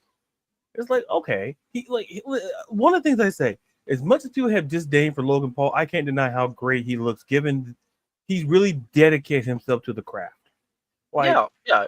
It's so I tell people that it's like, oh, Logan Paul, like Logan Paul faced Roman Reigns at Crown Jewel. Yeah. Okay, and people like he didn't put on a terrible match there either. And we're talking peak Roman Reigns. Yeah. Like you couldn't touch Roman Reigns, and he somehow hung. And those are one of the matches that don't get talked about during his during that run when he faced Logan Paul. Like if you take off the objectivity, which is sometimes hard to do, he put on a great match with Roman Reigns, and it lets me know that they trust him in the ring with the likes of an AJ Styles, a Rey Mysterio, like the Miz. These are dudes multiple time champions, multi-talented veteran guys. Take a match over it and make him learn a lesson. I get yes, that. And he always comes away looking great. Mm-hmm. Like even with the heel, like I can argue he doesn't need to do the heelish tactic, but he's a heel. He has to do it. I respect it. Mm-hmm. But I mean, he does them well. I mean, look, he's right. Like get rid of that prime stuff. But the point is, I just want somebody to throw somebody into that prime drink stuff. Like it's just sitting there. I'm like, somebody just throw some. I don't care who. Just like, or better yet, just have someone throw rings around it. Try to ring. It's like a rigged circus game. If you listen, hey, circus people, you ain't fooling us. Oh, I'm going to put this round circle in a square. Come on. Come on. I don't need the teddy bear. So, listen, that's why I'm single. I'm not, give me that teddy bear. That game's rigged, babe. I'll buy you a bear. I'm not going to do that. I'm all the bear you need, baby. Yeah, I'm the teddy bear. Hit my music. You carry a second time with me everywhere you go? Yes, I do. Anytime you bring up this, I knew you were going to bring it up. Oh, you're going to see a bear. You're going to want to have it. I'm the bear, baby. Hit the music. Oh. Is that was the clip from Nia and Ladarius's first date. Hey, wait. Hey. Nicknames were revealed. Now, could she go and get the bear? Like, wait, did she carry you? Carry her? I'm not going to answer those questions. No. Let's just say it's an equal relationship, and that's all you need to know. That's all. It's equal. 70-30 is equal. Don't let people fool you. Now, 70-30. What side are you on? Anyway, now before I close the point, go ahead though. Like I said, I'm curious to see where it goes, and I can understand why people may feel the way they do, but I'm curious to see where it goes. Like, because listen, folks, we got the next major pay-per-view. SummerSlam until August. Mm-hmm. You got to do something. You need a bonus. This is what I always say about title reigns. Like to get to the big money match at these major PLEs, your WrestleMania, your SummerSlam, your Survivor Series, you need something to fill in the gaps. And you're seeing, and I think Raw, like you're seeing on this, you saw on this show how we're going to like low key kind of fill these gaps till we get to the bigger picture down the road. So yeah. I think, like I said, I think it's not an issue with Logan per se, as he's in this match. It's more of, man, I mean, I don't know. Maybe I just didn't. It just, Jay did so much to finally feel like it was understandable with Gunther. Now it's Logan, and it's just kind of going. Yeah, no, I get it. Yeah, no, I don't know. Yeah, I get where like, oh man, he fought Gunther, Logan Paul. Like, I get it. It feels like this. It's like you get a burger. Mm-hmm. Oh man, this is a great burger, and then you have to settle for something less. Like a hot dog. Yeah, like what is this salad? Yeah. Like, listen, I love a good salad, but listen, you promise me a burger, you hand me that salad. I don't have that problem in my relationship. But the point is, So here we go. So apparently JD came back. Ben didn't know because JD told Dom. Dom didn't tell him. Interesting enough, but yet they got a tag match, and they are going to go against the War Raiders to win back those tag belts. Yay! All right, Carlito was happy about it though. It was all good. Actually, dude, JD's coming back with a vengeance. That guy looks great. Just think, if you would have ruptured your spleen, you could look that great too. I don't think I want to do that though, so we'll let him look that good. War Raiders win the match, but after Penta got involved, pushed down old JD McDonough, and oh god, JD McFish from McDonald's is back on. John, come on, man. The man's ruptured his spleen, man. He cracked some ribs, man. I mean, we got to give him a little bit of love. What did you think about the match? And then, if you want to comment, Paul Heyman told Sammy that if he agreed, now we'll talk about the full promo because there was an offer made, but one of the key details was if Sammy agreed to take the deal, he would get traded to SmackDown, and he would get a chance to face either John Cena or Randy Orton for the WWE title. I loved how Paul Heyman was there, just talk to him, and then walk past, and then there's Braun right there looking all evil, and I'm like going,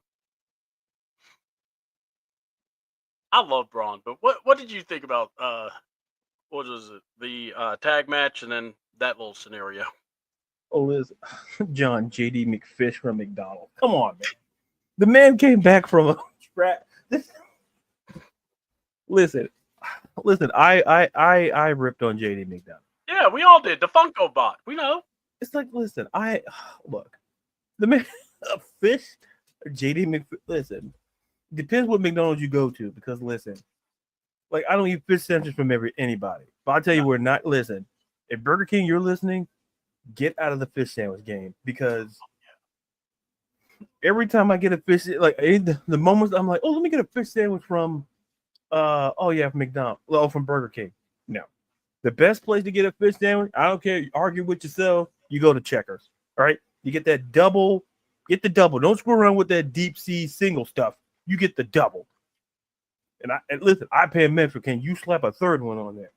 Where's the secret menu? You got a secret menu. Don't fool me. I got the money. Just hook it up. Just put it, like, do I need to come back here? All right. I'm going to pull up my Joe Testator. I'm going to roll up my sleeves. Let's go. Tread carefully, visionary. Are you telling me not to fly too close to the sun? I'm all tan, baby. Too late for that, pal. He's all peacock, baby. We can't say that? Too late. Sorry. I'm sorry. That peacock outfit, man. I love that thing.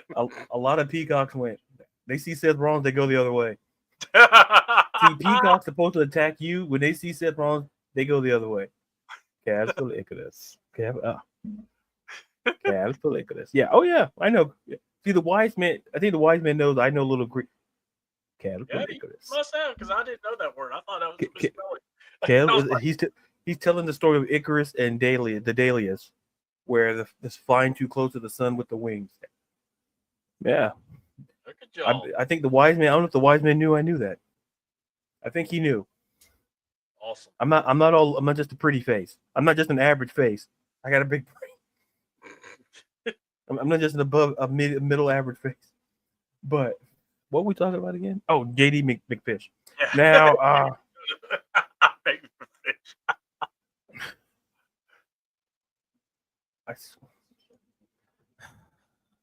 the main event. We'll talk about the Angelo he family. was a part of the world. That needs to be chatted about. Listen, if he was a part of the Angelo family, Stacks and Braun, listen, I already put on Twitter. I'm Team Stacks. Ain't nothing D'Angelo got to say to me. Listen, you go drive it in with a crowbar. Oh, you should have ran through me. You booked a 4-on-3 match. You got no credibility. You know where your credibility went when you went to Imagine if this man was negotiating for us. Man, we lose about 5 states. Secession would happen. Like, man, hey, how do we lose California? Ask D'Angelo. Hey, we don't want California. We don't want those guys. What do we get in return? Wait, what? New York. It's listen, hey, D'Angelo, it's already a state. Oh, how about we make Long Island a state? You know what? Get out. Get out. Listen, welcome to Brooklyn. Like, no, Jake, no. I don't feel you have that kind of pull, D'Angelo. I think the Brooklyn Dodgers have more pull. They've been out of Brooklyn for over 60 years. They've been swimming with the fishes for a long time. Yeah. Even Jimmy Hoffa said that's not a great deal. And those heard that guy about, I think it's about five decades. Yeah. But anyway. Yeah. Anyway, back on track. But I think what I liked about, like I said, I just feel the whole thing with Finn. To me, he's always the key in these things. It's like I feel that I think like when Liv spoke to him, like before, I think it was before the match, it's talking about like, oh, it's the champions thing, and then like I think that really pissed it pissed Finn off. Yeah. Dom has a belt, and you see, and then when she made that comment, I'm like, oh man, we're gonna get Finn versus Dom, and it's gonna happen in a way that people don't think it's gonna be subtle, but it's gonna be obvious but subtle. Yeah, something's gonna happen. Yeah.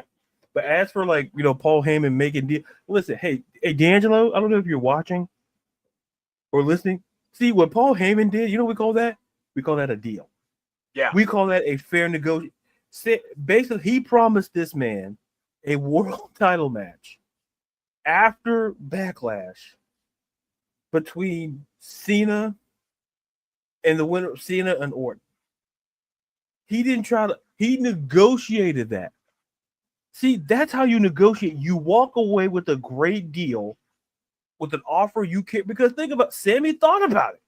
Yeah. Sammy thought about it. Oh, he was thinking. Like, is this the route to me to kind of become world champion? He thought about it. Hey, D'Angelo, what did you do? You gave away. Listen, it gave you $100. You gave away $75 the minute you sat down, because you don't know how to negotiate. Like, you do realize like 4 is always and forever been greater than 3. Whether it's Euclid's principle, the law of large numbers tell you these. Listen, Paul Heyman negotiated a hell of a deal and somehow made it tempting.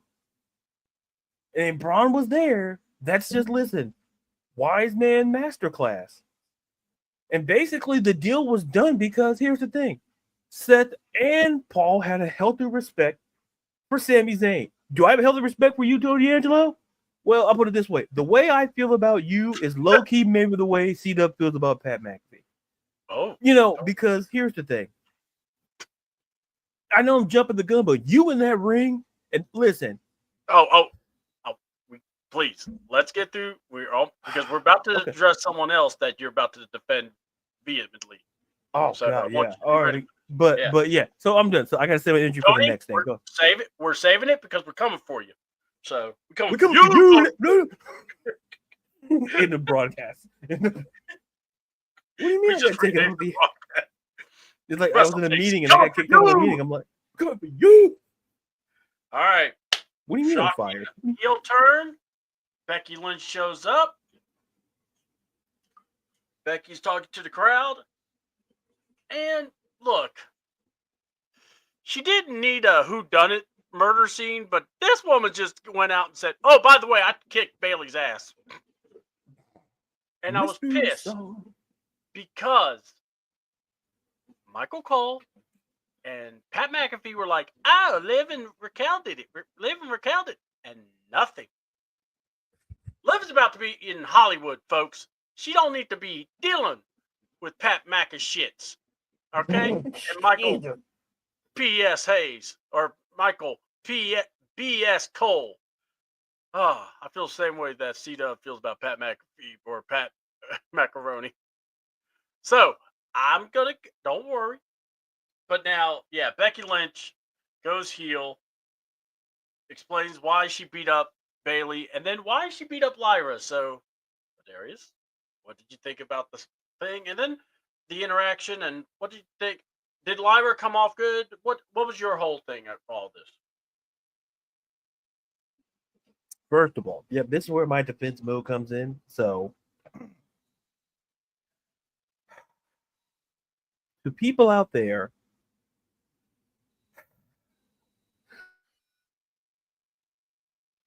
excuse me.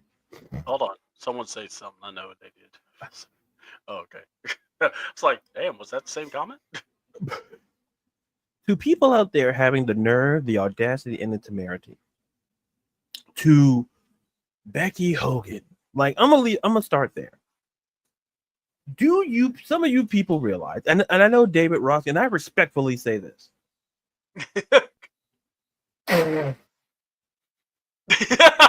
Y'all got me sick. I'm talking about this, but I'm gonna do it nonetheless. I've said this on this show.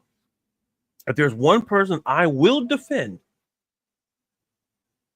and that's Becky Lynch, because she's getting the Becky Hogan. You do realize that, does Becky Lynch have a say in creative? Yes, and she's earned that right to have the head creative. And here's the thing: what Becky Lynch said out there about Bayley, she didn't lie. Because remember when Bayley was in Damage Control? Who did they attack? The same. Bianca Belair said the same thing about Bayley. Who attacking who? Bayley's been attacking Becky Lynch for the last 6-7 years.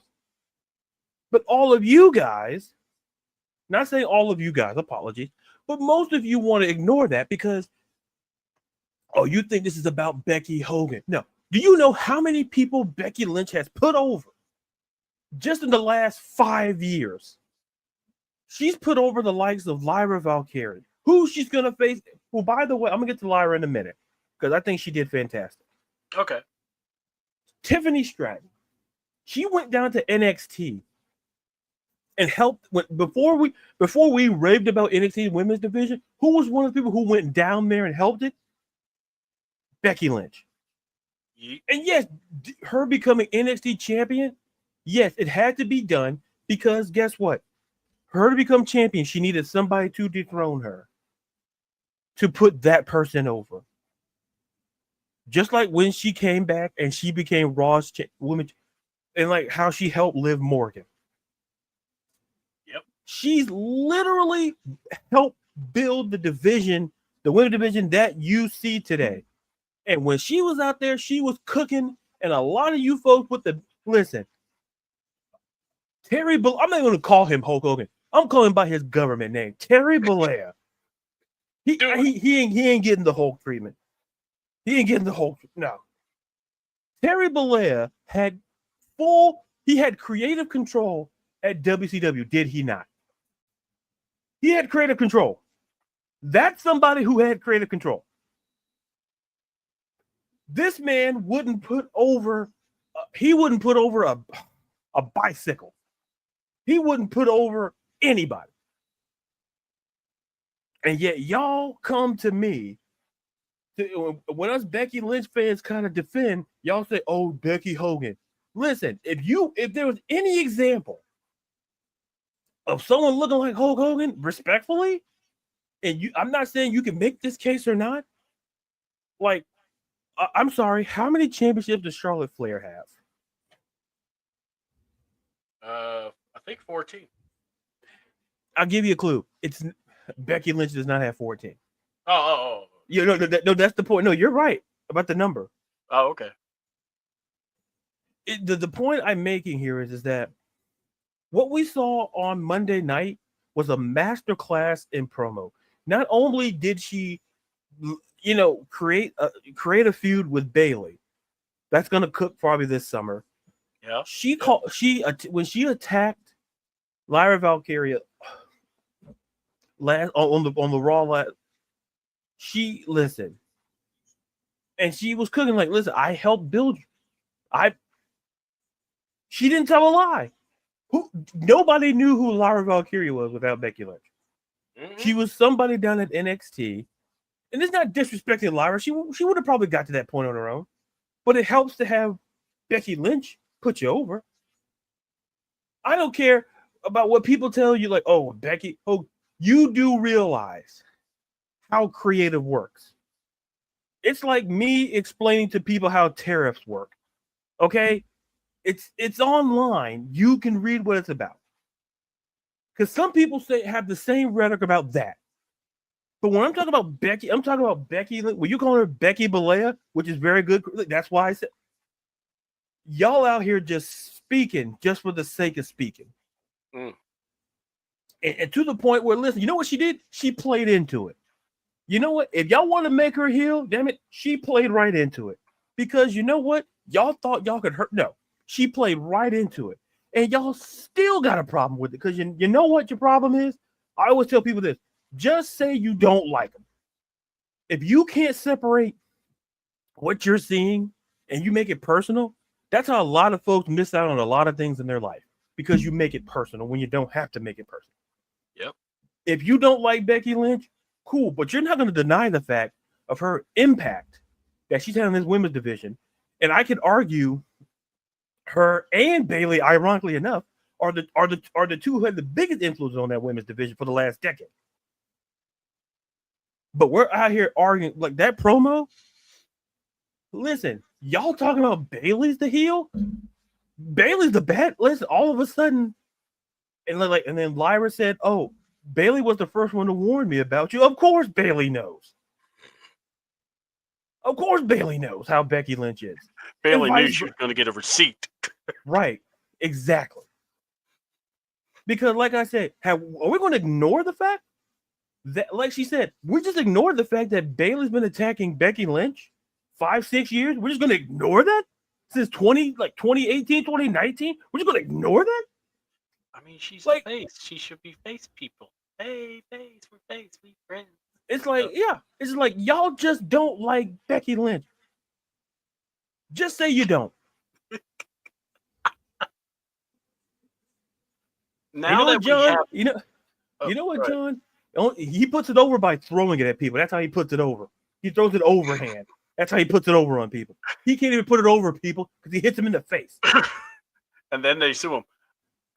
Look, here's what I'm going to say. I love it. And I'm not. You said, yeah, you said it perfectly. When she came out there, she gave them what they wanted, and they were still mad. But here's the thing I liked about it. You just said it. She just made more rivalries within that one promo than she did, than they really would do. Yeah. So she's got something going on with Bayley. You know that's going to come tie in. You got something with Lyra. Are you going to try to push Lyra? Or, hell, are they going to take the belt from Lyra to have Lyra chase? And then Lyra gets it again from Becky when it's time to get it. Look, you have time. And you have Becky Lynch on the roster. Right. I think there's no ill will now. I like the omission of beating up Bayley. Oh, my God, do. Craig. Oh, what? Oh. Okay, hold on. Can't wait for Becky. Stop. Yeah, you saw that trash thing that Bischoff and Hogan. Listen. You notice how we didn't lead with that? I wasn't going to talk about it. I don't even know what it's about. Listen, we're not even going to talk about it. I'm just going to tell you. Here's the thing. I mean to cut you off. I apologize. Because it's that at the end of the day, folks, listen, Lyra Valkyria, she's going to the moon. Yeah. Anything that Becky Lynch touches turns to gold. Some of you folks, here's the thing. Some of y'all don't like this thing called success. Mm-hmm. You don't like Becky Lynch has been that and more. Because see, here's the thing. Lyra did an amazing job in that promo. Yeah. And I'm like, you know what? If y'all just let here's the thing. That it's the women's mid-card belt. What have we been talking about? Make it matter. Putting a face on it, making it relevant. And you jagoffs still have a problem with it. Some of you do. Like Becky Lynch can save a bus full of kids and nuns, and you'd be like, "Oh well, she should have saved the bus sooner." Like, that's how some people think. And it's like, it blows my mind. Because I see it online. So people are like, oh, it doesn't exist. No, it exists. If you type Becky Lynch's name, you're gonna see some of this name. It's like, and I'm tired. And I'll keep talking about it until you people get it. It's like, oh, Becky Hogan. Listen, you want to know who I think? And listen, I said it earlier, I forgot. Go see what Mercedes Moné, go see what she's doing. Oh, yeah. If you want and name a and the better point and name a belt that she doesn't have. Not that what she has, what she doesn't have. No, she'll have that women's title. Don't worry. Just and here's the thing. It's hers. Yeah. Here's the thing. And I'm not blaming her directly because somebody gave her that creative control. It is Tony Aloysius Jaguar McGee Khan. Ooh, you went Aloysius too. That's who gave her the creative control. I'm not going to blame Mercedes Moné because people use the power that they're given. Yeah. But yet nobody wants to talk about that. It's always Becky Hogan. Oh, get it. I'm done. I'm sorry. I went too far. Yeah. Look, you're good. We're good. We got something that cool us down. We're gonna refresh with. First of all, we must also remember on Rusev Day, Rusev cut a promo. My God. Listen, the Redeemer. Listen. If they're doing the Redeemer promo or Redeemer gimmick, I don't mind. I like this. How dare you? How dare you? Uh-oh. How dare you? Oh, no, he's not, brother. First of all, Terry Bollea, and I'm next. You know, I'm gonna say that. Come on, you're the wise man. Don't do this. Listen, Days of Thunder was cheeks. All right, keep going. There we go. All right, so let's talk about. Man, Tom Cruise called it straight. All right, Rusev's promo. I love it. I think it fits. I'm looking forward to seeing him and Otis in a match. And my God, I'm just glad he's wrestling. Period. I'm just happy for him. All right.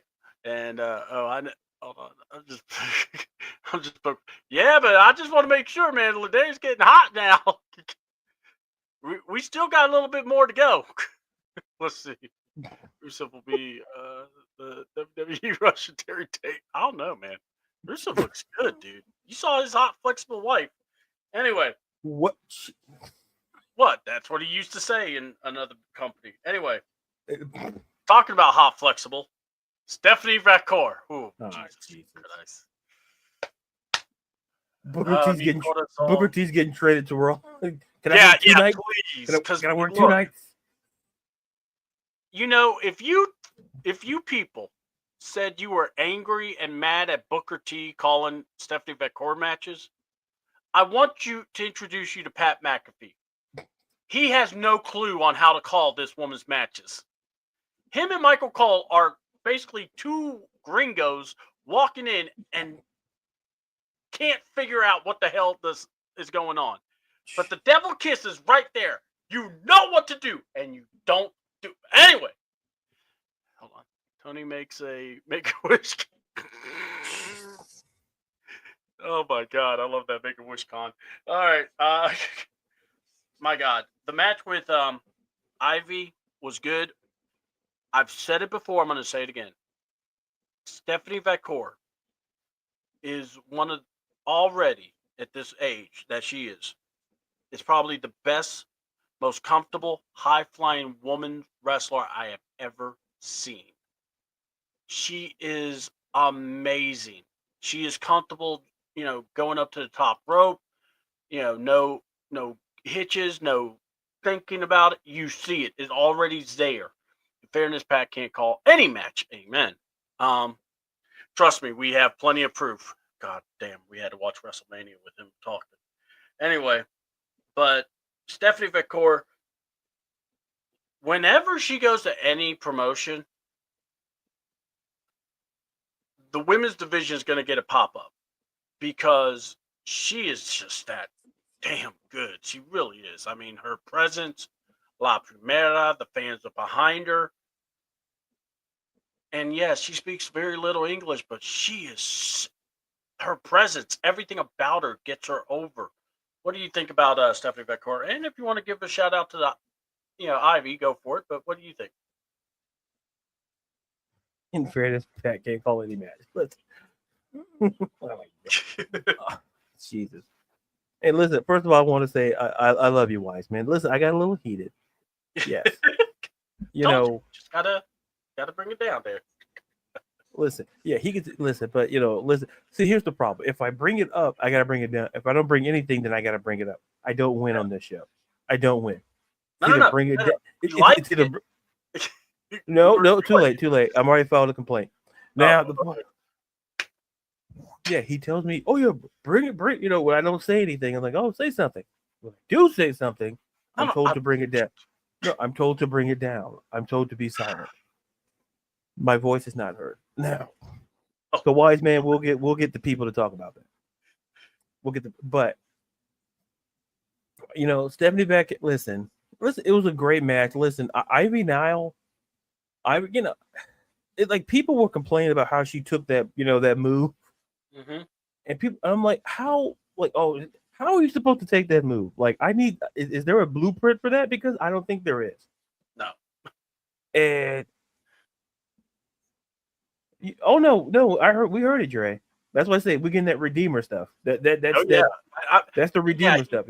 It's like this. You can't call him the Redeemer, but we all know it's the Redeemer. So yeah, that gave Redeemer vibes, and that's why Otis on the list. They probably Tozawa's next, and then oh man, if you're Carlito, man, I don't know.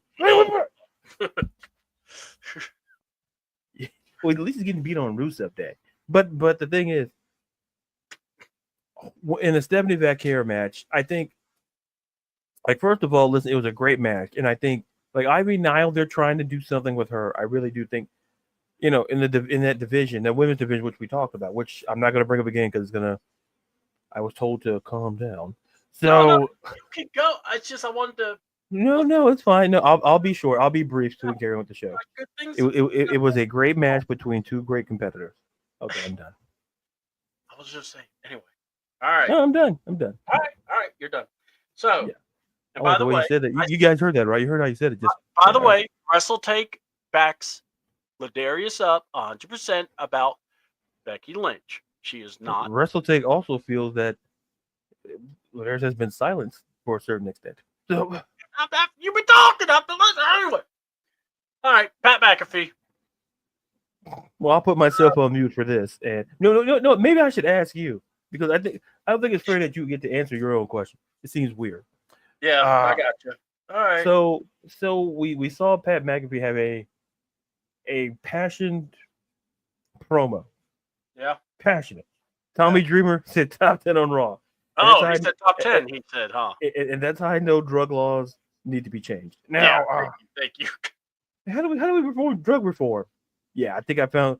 What about alcohol? Listen, I think we should be more focused on the booze and not so much the drug. I consider alcohol a drug, which it is. Because I'm a CJ guy, criminal justice degree guy. I'm not going to debate that. I've already used my debate material, and I got to save some for Tony D'Angelo. But I know. That's what I'm saying, man. You got a lot to go. So my question is, your thoughts on the promo, and we saw that he wanted to, we saw with Adam Pearce, who wasn't there that night. Nick Aldis filling in, but Pearce had put the ban on Gunther for showing up. And we saw him come out and basically set a match for Backlash after Pat's passionate promo. Like that feels like a Sesame Street thing. Pat's passionate. Yeah. All these alliterative. We gotta stop. Why could his name be like Jerry or something? But anyway, so C-Dub, I'm curious to get your thoughts. It doesn't feel too good being on the other side of this. Now I know now that I'm on this side of the thing, I'm like, is this how I really act? Like that now when you're on the other side of the microphone, like is that how he deals with me? And I go, you know what? You know what? I'm like, good. But anyway, no. I'm like, good. No days off. So curious to get your thoughts on the Pat McAfee promo, the match we're getting for Backlash, and anything else Pat McAfee related that you loved or hated. I think it's going to be on the latter about the promo. Best promo I didn't have to listen to. Man, Let me explain. When Pat McAfee talks, Kerry, I hope you're real proud of yourself for this. I hit the mute button because I say to myself, there's no need for me to be angry. There's no need for me to be loud because people are sleeping. People need to get rest for work. And if people don't get their rest, then I get hurt because I have disrespected that trust. Now, I say all this because, first of all, Patrick McAfee did not ever answer the following questions. Where's the apology for Liv Morgan and Raquel? The blatant disrespect to saying Stephanie Backware when you know it's Backcore. You obviously had no couth about you to discuss with Mr. Booker, the Booker man, about a possible, hey, what should I look for in a Stephanie Backcore match? You didn't even call Corey. Now, I understand why. Because, when you steal Corey's job and steal, his position, why even worry about the little guy? And when you're going to not be committed to a craft, no need to do research to try to make yourself better. Nah, you're just going to wing it like two frat boys. That's what Patrick McAfee does. And he's got his frat boyfriend, Michael Cole, who loves himself some McAfees, loves being on that little craptacular show that they're on that apparently people watch. I don't. I prefer to watch two dogs screwing on the highway if that's the case, because, to be honest, that's more entertaining. But we're talking about Pat McAfee. What did I think? First of all, the promo was forced. It was really bad. I did not think it was any good. I thought that the whole Michael Cole bit was a bit much because what I was hoping for was a locker room to actually stand up to the tyranny that Pat McAfee would do. Now, I am saying his name wrong because, quite honestly, he has said how many wrestlers' names wrong in the past, especially the NXT Women's Champion, the greatest champion there is so far, which is Stephanie Vaquer. Not Vaquers. Now, if this sounds personal, it is personal. And I don't feel bad about it. So, without being said, the challenge was kind of expected to happen.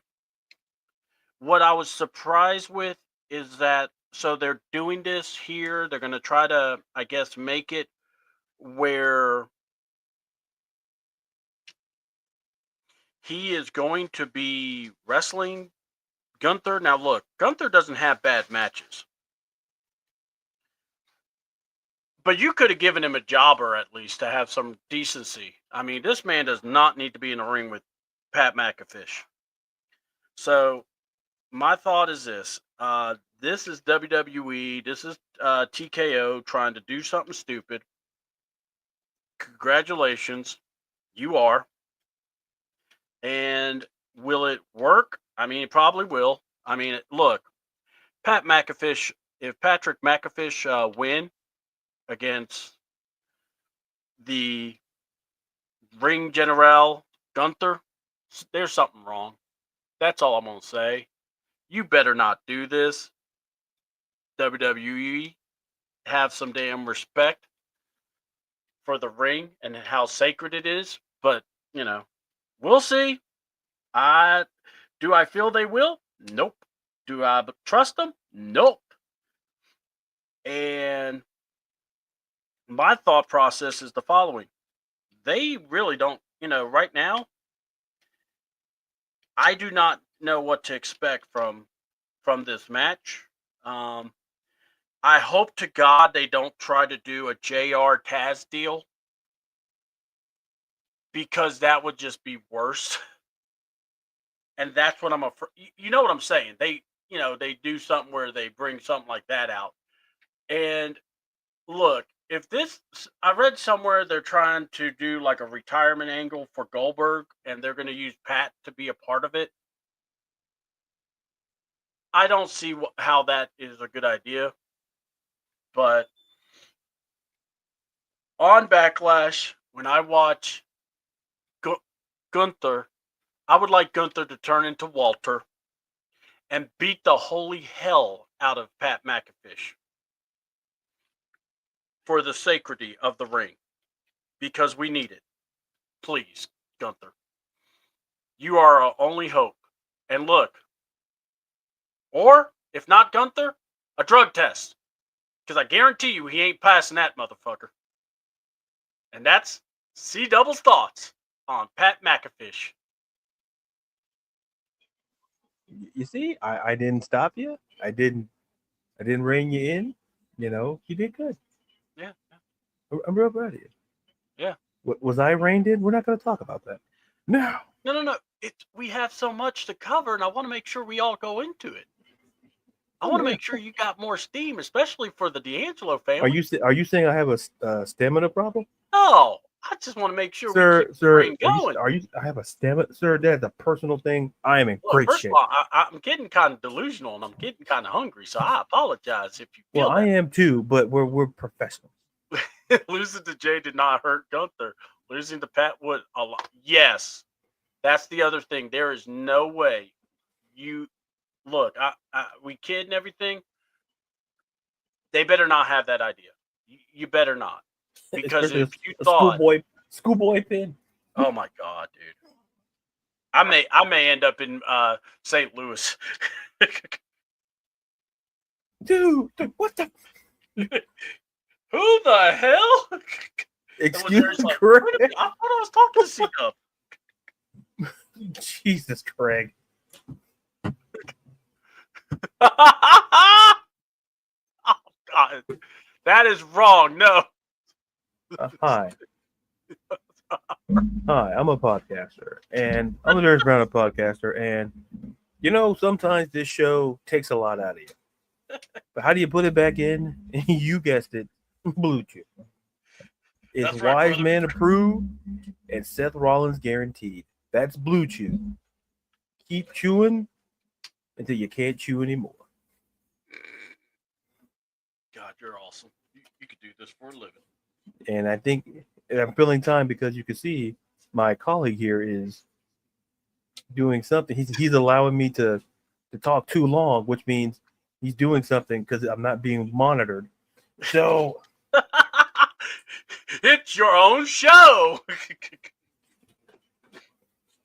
Because every time I say something, I'm the bad guy. All right. I just love our fellowship on the show. All right. Let me see where we're at. Because, yeah, the Pat Mac, like I said, I just don't be stupid. That's all I ask. Don't do something stupid. Get Gunther some hot. Look, Gunther's going to make Pat look good. Pat has done good in the ring. Man, don't be stupid. I mean, there's no need for him to get a win. Let him get crushed like he's supposed to. And I swear to God, if Bill Goldberg's part of this, I will be pissed off. I will be pissed the fuck off. Y'all, get ready for a meltdown. Or I'll say it. Get ready for a meltdown. You thought D'Angelo got it. He ain't got it clear like Goldberg will get it. Especially if Pat's like his manager or something. Anyway. Oh, God, I said it. Probably is going to happen. So, with that being said, I transformed Prime. All right.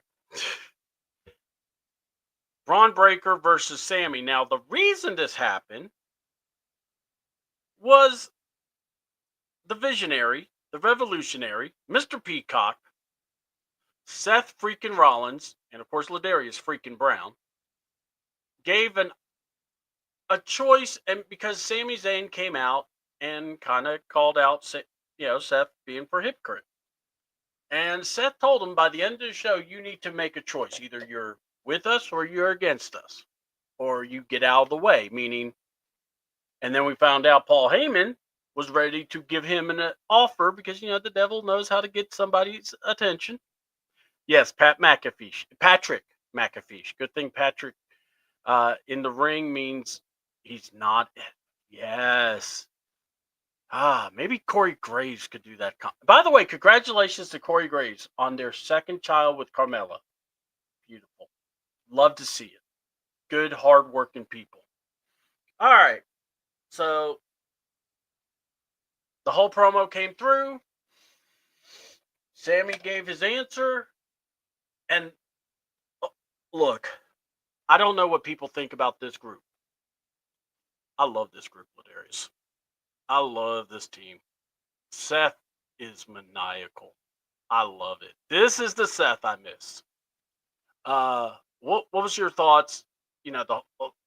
Whatever you want to talk about, the match, the beatdown, whatever, the promos. But what did you think about this? Because I felt like my favorite part of it was just Seth being so in control of everything. Listen, to me, what I saw two people, and they also brought up a little personal how how their children interact, and they kind of they're real, they're friends, and like I said, the deal was made to in the perception of Paul Heyman and Seth Rollins, in their eyes, was to protect Sami Zayn. Yes. And what made it so great is that you hear him, Seth is giving him praise and all of that. And basically Sammy basically said, as a friend, respectfully, go to hell. Yeah. And what I love was the camera work on Seth when Braun Breaker's music came out, and it was perfect for Seth's face. And it's like, oh no. It's like, and to me, everything about that was well done. The people in the ring, how the camera work was done, and the match wasn't terrible. What makes this faction great is that you are kind of seeing the future of the business. Yeah. And not only that, and like John says, they could add Roxanne to me, you can add one of three people, and I think we saw two on display tonight with Roxanne and potentially maybe Becky Lynch. Like, there's a third person. I want to see if it works out enough to see if we could potentially get that, because I have a low key idea, but it's someone from NXT. But going back to this, it's like I've always said, and I don't want to take up too much time, but it's what I'll keep saying it on this show and any show that I'm on. When you build around a guy like Seth Rollins, he's shown you he can be that guy. He's shown for over a decade that he's a guy who can carry a company. He could be a guy to help people put over people. He's a guy that you can feel safe putting a championship on. And more importantly, he's a guy that you feel safe going, if I put Seth Rollins out there and help progress something, it's going to work and be successful. And I think, and then you add Braun Breaker and the whole Paul Heyman Braun Breaker thing. I can argue, these seeds were planted in the early running of Raw on Netflix. Because remember backstage, when Braun was IC champion, he ran into Paul Heyman. Yes, and they started talking. And it didn't surprise me when I'm like, oh, Braun Breaker does give me a Paul Heyman guy sort of vibe. Yeah. Like it's like maybe not conventional Paul Heyman guy, like a CM Punk or a Seth Rollins. I put him in the mold of like a Brock Lesnar situation. Yeah, I was about to say, yeah, Paul Heyman guys are typically not the CM Punk guys. So you're right. And that's what made it. Yeah. Go ahead. It's like, no, I mean to cut you off. I apologize. But that's what we saw with CM Punk. See, CM Punk matches closely with me with Seth Rollins in terms of personality. Yeah. And But when I see Braun, I'm like, that's Brock.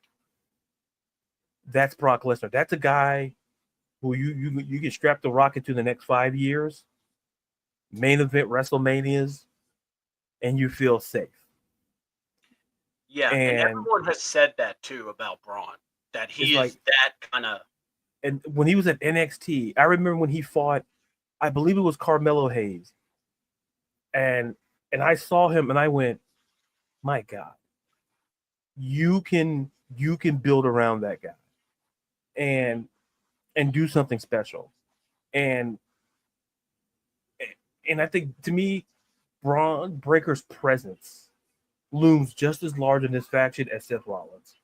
And when we do these factions, it's about making people feel equal. Because when Roman Reigns was having that run, it felt like it was Roman Reigns, but who else?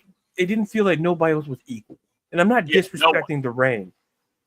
It didn't feel like, when it was the Usos within, where it was Sammy in there, Solo. It didn't feel nobody was equal in terms of, not say equal in terms of stature, but equal in context of like Roman, they could be there's potential, right? Roman, and then you had everybody else. Yeah, that's the vibe. There was no gap. There was. Right.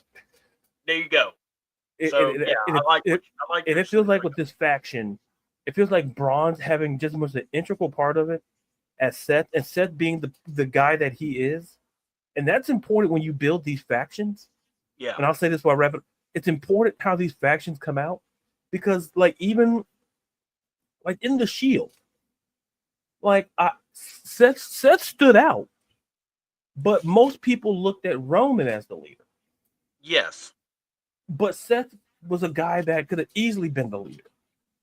And I think they saw that early on, and that's why we got the old chair to the back. But anyway, I loved everything. I loved everything about this, and it's setting up certain things that I like, and you can go in a different direction. And I think hopefully they will add a female member, like if it's Roxanne or Becky. And the third name I had, I know it's a complete long shot, because maybe she's not quite there yet, is Izzy Dane. And I say Izzy Dane because, of course, she's dating Braun Breaker. Interesting. And I say, if they were to go that route, it would be something interesting. Because you're gonna either hate me or like me, what I'm about to say on the next thing, on my thought. Go ahead. All right. So here's my thought. So I still think Becky Lynch should be a part of this. Oh yeah. But I feel like she needed some muscle. And the only name that I could come up with, especially after that promo with the culling, was Izzy Dane. I felt she was head above and could be like the muscle, especially if they can't get somebody else. Carmella or Carmel, or big Camille. Camille, that's the name. I was trying to say. If they do that, I swear. Dude, cancel Christmas. It makes so much sense. And that's the only reason why I didn't, because I'm like, I'm really shocked that names. Those were my two names, I thought. Yeah. Like Becky already being there, but Becky get muscle. All right. Because to me, have her mimic what Seth is doing is what I'm thinking would be really a cool deal. Because you never had something like that. Dre saying WCW Goldberg. You know what I would do though?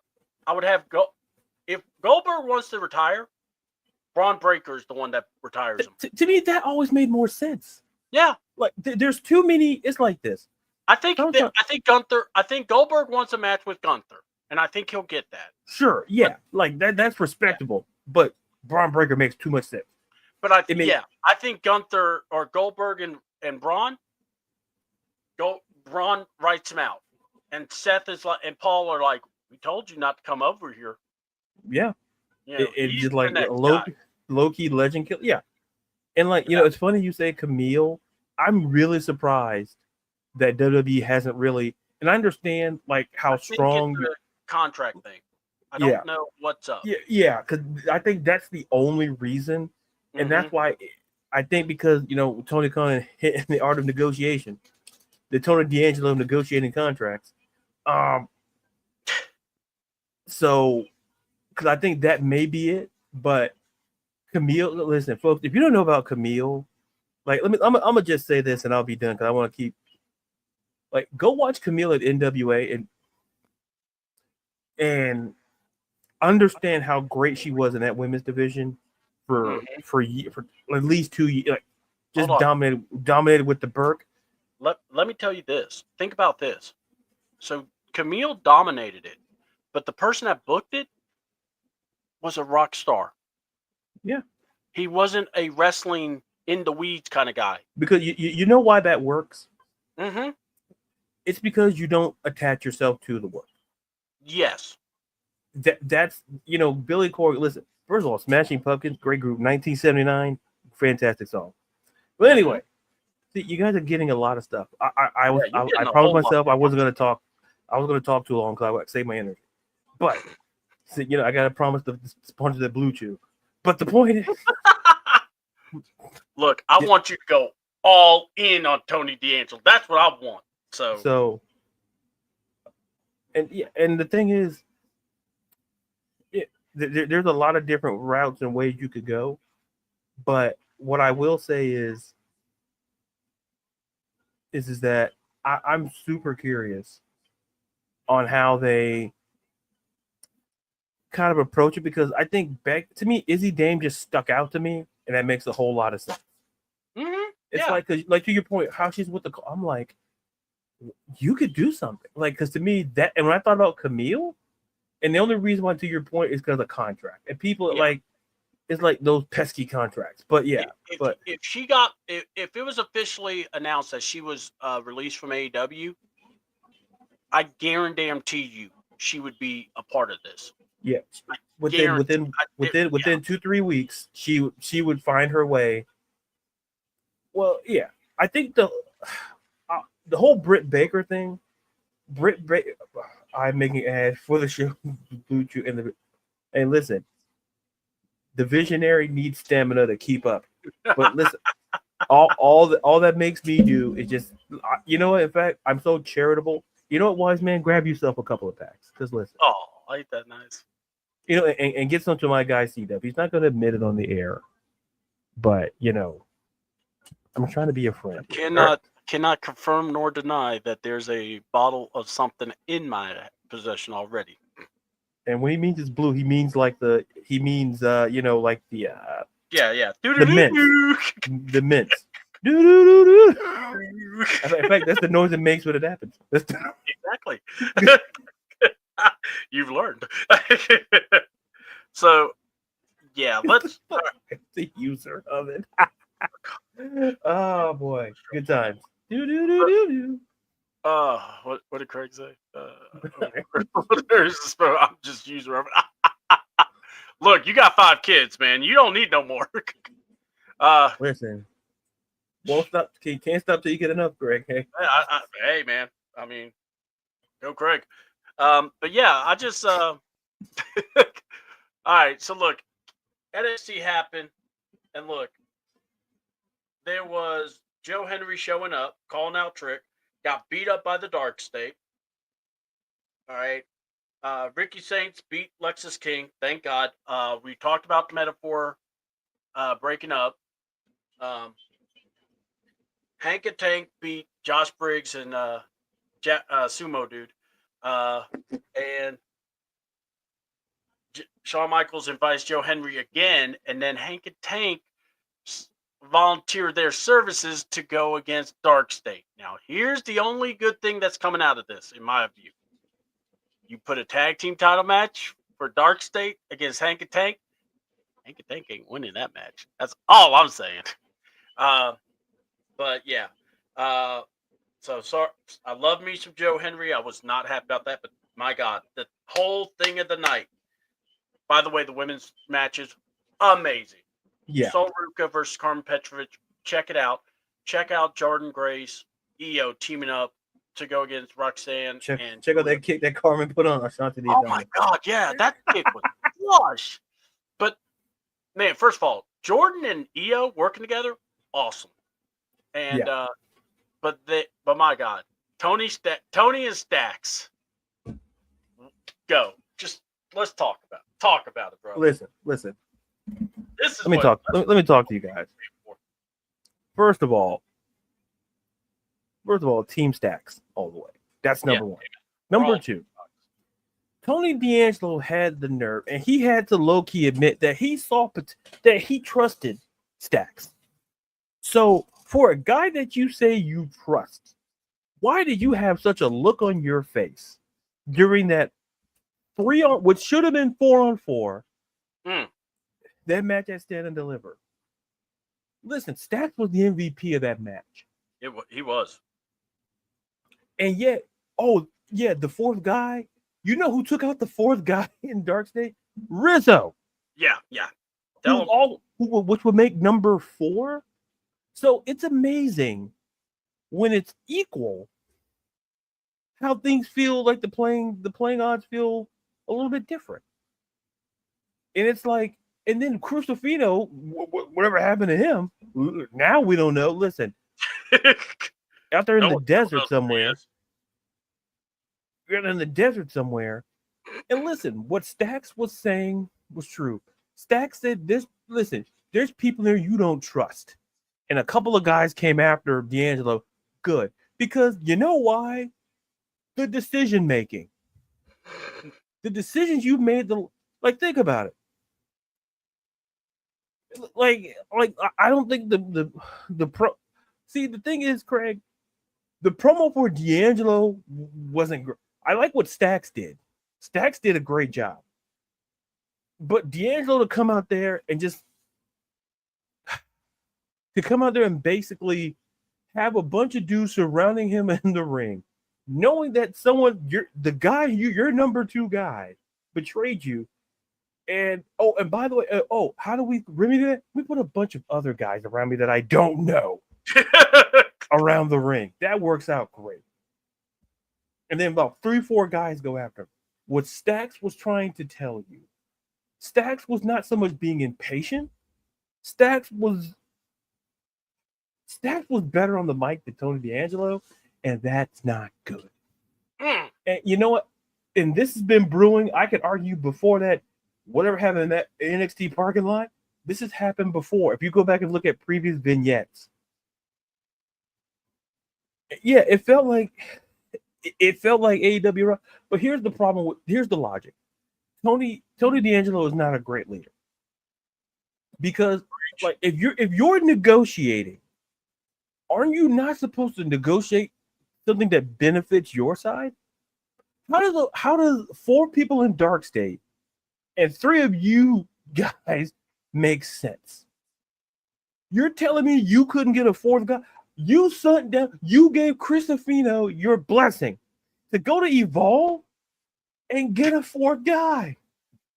And you know what? The funny part is, when I saw that, I did see a guy from Evolve there in Drake. I think it was Draco Knox. Yeah. Like, that could have been your 4th fucking guy. Oh, he's out there with Tony D'Angelo. So that could have been your 4th guy. Like, no one's saying get Nunzio. No one's saying to go up there and get Rocky Balboa, or go up there and get, not gonna lie. I mean, like, you could have got a 4th guy. How do I know that? Io Sky showed up. She went back to NXT for one night and found a tag partner in 5 minutes. Yeah, she probably could find more partners too. Right. If she wanted. You know what? They could do another 5-on-5 match quicker than you could have found a 4th guy. Like, to me, it was bad to the level where Stacks was going to betray him, because Stacks got tired. And how I knew he got tired is in that parking lot, where it's like you're punishing him for taking matters into his own hands. That's your job, D'Angelo. You let these schmucks, Dark State, put you through a table, and you're going to negotiate a match? What's the matter with you? Wasn't the strongest point in his deal there. And the only thing good that you did was bring a crowbar. That's it. That's it. That's it. Like somehow you were able to drive and hold a crowbar. Me personally, I don't have the skill set to do it, but apparently he does. And then you come in and then you help. Here's the thing: you help him in that parking lot, and then you chastise him after it's done. Like, I told you I had this, and all you had to say is I had a fourth guy, but you couldn't even do that. You couldn't do that. You're telling me you sent down Luca Cristofino down to Evolve, which is full of great talent. Yep. And you couldn't find a fourth guy. Nope. Like a Keanu Carver. Draco Knox. You couldn't find a fourth because who attacked Tony D'Angelo? I said that looks like Draco Knox. Yeah, that was Draco Knox.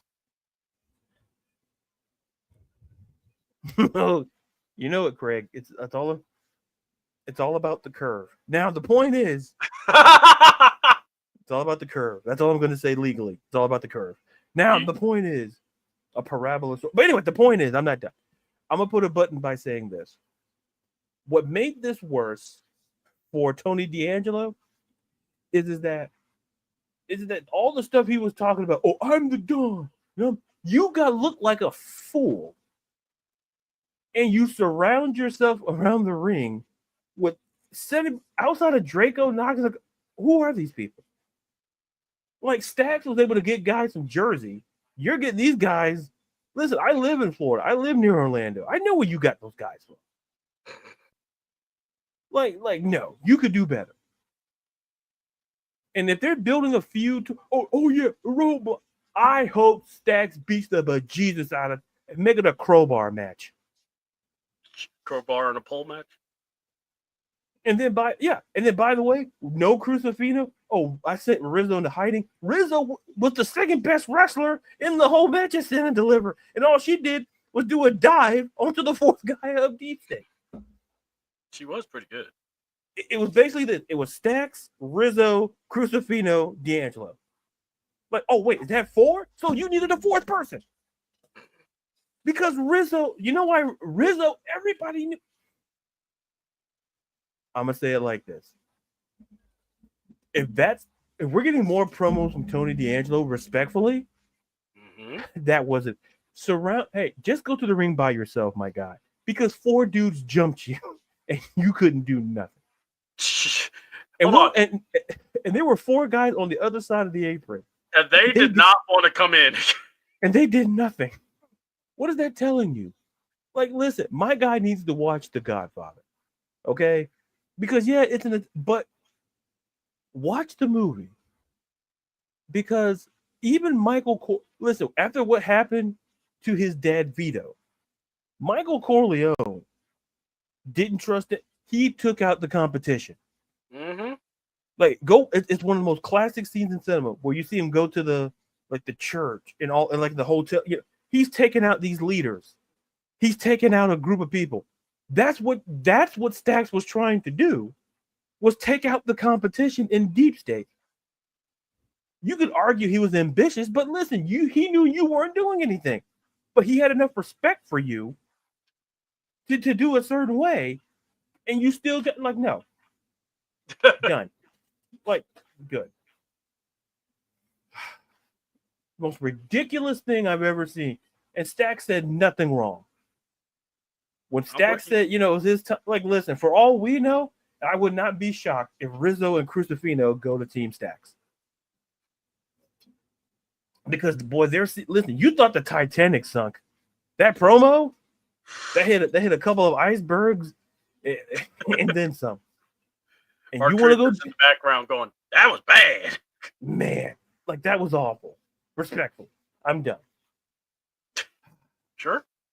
Yeah, I'm getting some blue chew. I'm getting some blue chew. You cooking? I'm loving it. But it aggravates me that what people like, the Don ain't gonna do nothing. Okay, he ain't gonna do nothing. I'm gonna be afraid of that guy. Yeah, you know what? I was told. Listen, listen, I'm gonna put it like this. You know, some of y'all act like Halliburton's dad right now, thinking that you just This run ain't up gonna on be the people. first time we don't talk about it, folks. Listen, and Giannis in this situation, like, come on, like I'm trying to tell you guys, listen, stop trying to be Halliburton's dad. All right, because listen, Tony D'Angelo was literally Giannis is like 5 people, so that's what basically he would like. Folks, calm it down. Tony D'Angelo, listen, he's been failing. The signs were written all over. Stacks was going to turn because Stacks got tired. And guess what? Crucifino is somewhere sleeping, not with the fishes. He's sleeping with the coyotes. And we don't know where Rizzo is. Rizzo was the second best wrestler in that whole match. And she did one move off the top rope. That's it. She did one floor. body. Took Come out on. the biggest guy. And I'm like, she did more work than Crucifino and D'Angelo. But y'all out here telling me I'm supposed to fear the Don. No, get out. Get out of here with that. Stop lying to yourself. I'm supposed to be no, we're not doing that. When keeping it real goes too far. Yes, when it goes absolutely wrong. Is there any right to it? No, it's not. Y'all out here trying to tell me, to fear the Don. Yeah, whatever. I fear Free Willy more than I fear the Don. All right? Free Willy's more scary in this situation. Oh, fear the Don. Whatever. I'm done. What? Fear the Don. I fear Little Caesar's pizza than I fear the Don. All right. I love you, brother. I love you. You're awesome. It's like, stop telling me, you should go. Oh, like, it was written all over the show. It was written all, like, this whole, to me, I consider it a show. Like, yeah. He put out there and you look bad. Stacks cooked you and he was probably somewhere on 95 somewhere cooking you. That was another funny thing that no one even addressed. Where was Stacks? Not just Stacks had a random camera crew by the bridge. Why? Because he has pull, unlike the Don. Hello. Who got stuck? Why are we asking these questions? Who got surrounded by the ring by people who didn't trust and got cooked? He was trying to swing at people that he brought to the ring with him. Yeah. Hey, you guys. It's like, man. At that point, you have to make a decision. You know what? Maybe I don't want to work for you. Right. It's like you literally 4 guys attacked you who helped you through the ring. I feel safe, right? Nah, man. No. I feel safer in a pool full of piranhas. I feel safe. That I'm gonna dive head first. Oh my god. Right. And be okay. Oh my god, dude. You got me laughing so hard on this stuff. Well, with that, the only thing I can ask is, after. So, besides that, what was like? What did you think? Was it what was one of your big takeaways? Was it the women? Was it the the whole saga between Trick? We're gonna have a 25-man battle royal. Yeah. They're gonna bring people from Evolve, not just from NXT. And I like that. Like, where we would see this happen and be like, oh, well, that means they're going to go with Trick. I don't know. I think they can actually swerve us here. What do you think? I hope Draco Knox tosses Tony over that top rope so bad. Get Draco. Get about 3 of those D'Angelo guys and just toss them. I'm going to be champion. Nah, bro. And then Tony keeps this going. It's gold. It's like, oh man. To be honest, he kind of is. I mean, I can't lie. I mean, I fear Braun Breaker more than I fear the Dawn. Look, right. You can fear Braun Breaker. There is nothing wrong to admit that. Listen, I fear stealing Girl Scout cookies from girls. Then I fear listen, them Girl Scouts. Listen, they can do karate. They can do some. Listen, but to me, there were 2 major takeaways. Yeah, I think the first one is we're seeing a progression now. With what I like, with what we're kind of seeing with Obafemi.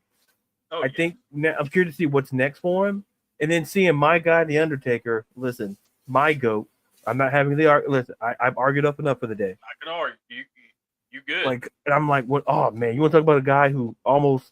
Luckily, I was in bed watching it. I almost fainted. I was around pillows, I would say. And I'm like, I got a couple of guys waiting on you. I'm like, you tell him, Mark. You tell him. Like he said, here, Anthony Luke, and then I saw Charlotte, and then Booker T almost jumping out the chair. I haven't seen him that since excited to the Stephanie Vaquer match. So, like, he got excited. He's like, yeah, Vic. Like, those are my guys. I'm like, and like, but anyway, that's but Jesus. But another thing that Booker, like, listen, shucky ducky quack quack all day long. Yeah. Now, what I also love is like you said, it's the women's match, but I'm loving like the storylines that we're getting. Yeah. And we're gonna get, I think we got Jordan Grace versus is it Julia or Roxy? I can't remember who. Julia. I think it was Julia, they said. Yeah, I think so too. That's why I wasn't sure whether, because I think, and then the winner faces Stephanie Beck. This women's division, even I throw in Sol Ruka into this because notice how Zaharia is kind of protecting Sol. Oh yes. When Kalani Jordan came in, like, I defended that belt, and Zara said, if you want to face Sol, you got to go through me. And I'm like, no, thank you. I'm like, no, thank you. I'm like, I think, you know what? Today's the day to die. He's like, you know what? Let me check my plans. But everyone's telling me, don't do it, C-Dub. Me, let's go. Did you stop him? No, I'm not going to stop a man who's passionate. No. You see the look in his eye? Listen, this country wouldn't be founded by people who didn't have passion. Now, will he die? Of course. But you never know. But I kind of like the development we're kind of seeing with that. And then like an aside thing that I really enjoyed. The Trick and Joe Hendry, and we talked about this low-key with Dakota Kai, where you can cross over people in different shows. Yeah. Like the fact that, that Trick went over to Rebellion after Joe Hendry defended his title and attacked him, and then Sean, like HBK, invited him over there, and then Joe Hendry got the dark state treatment. And here's the thing. HBK. And then you know what? And then guess what? We got to see Joe Hendry and Hankinson against Dark State again. And we have to say that out loud too. That's the sad part. You're telling me you can't, like, has Dark State ever had a 4-on-4? There's 4 people in the group. I just want someone to go, guys, there's 4 of them. Like, pick 3. Like, how is that fair to them? Because it's like this. It's like it's not like it's like for pickup basketball. Like, it's gonna be 5-on-5. So there's 6 of you left. Like, what are you gonna, like? I'll put it this way: if there's 11 people showing up to a 5-on-5, like the one kid's gonna get screwed over. That's fine, because you expect that. But when there's 4 people in one group and all you've been doing is putting 3-on-3, that's not fair. Because you can get a 4th person. Why are we making this hard? It's going, guys, we could do this. Just add me in. Like, other people don't like Dark State. Like I know. Listen, it's like, you know what? But other than that, like I said, NXT is doing great stuff. Like I said, the women's division. But like I said, I'm really focusing on like the NXT championship picture, the women's. But that North American, that mid, it's gonna be very. Because I think Zaharia is trying to low key get her way in there to getting a title shot, and I think she will. I think potentially maybe at Battleground. Maybe. I am hoping so. I'm intrigued. This is making Soul look very interesting. Yeah, because we've seen what they've done with tag teams. I'm like, maybe they not say create a division, but make it interesting. Mm-hmm. So, well, that's what they've done. They've turned this women's division into must-see TV. Yeah, listen, I mean, even look, it's not just the first 5 women. Yeah, it's everybody. You can't name like everybody. Let's see, that's Dakota Kai's point. Like, it ties, like, there's enough time. If NXT could do it in 2 hours, yes, y'all can't do it in like 2.5, 3 hours. Like, she's not lying. She's not. No lies have been told, because we've seen literally Trick Williams crossover. We've seen fatal. We've seen too many crossovers. Like I mentioned earlier, Natalia to NWA when she was at Josh Barnett's Bloodsport. Like we've seen this. Like it can be done. Just like for her to say those things are interesting, but she makes a point. There's a point to be made. It's like eventually you have talent, a lot of it. Mm-hmm. And all I'm saying is this. This is where I look at Tony or Nick Khan and go, do not say what you said. Oh, we don't waste people. We don't do that. Because this is a point where we look at you and go, well, what's your excuse here? Right. And that's where you can do that with. It's nothing personal, but why is she not around the main roster here? Why is she not being used? Well, look, if you say she's injury prone, okay, you know what? Some people will look at you and go, you know what? I kind of agree. But most people will look at you and go, yeah, but come on, look at the talent. Yeah. So yeah, I'm with you. I believe everything will work out eventually. I just hope that eventually it comes out for the way we need it to.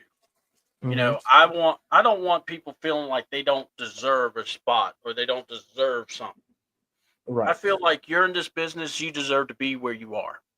And if the opportunity's out there, go. I mean, the hell's is getting over. You were able to get Izzy Dane some stuff.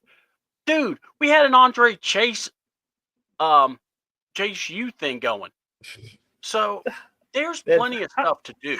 First of all, how is that school? First of all, that was not fully explained.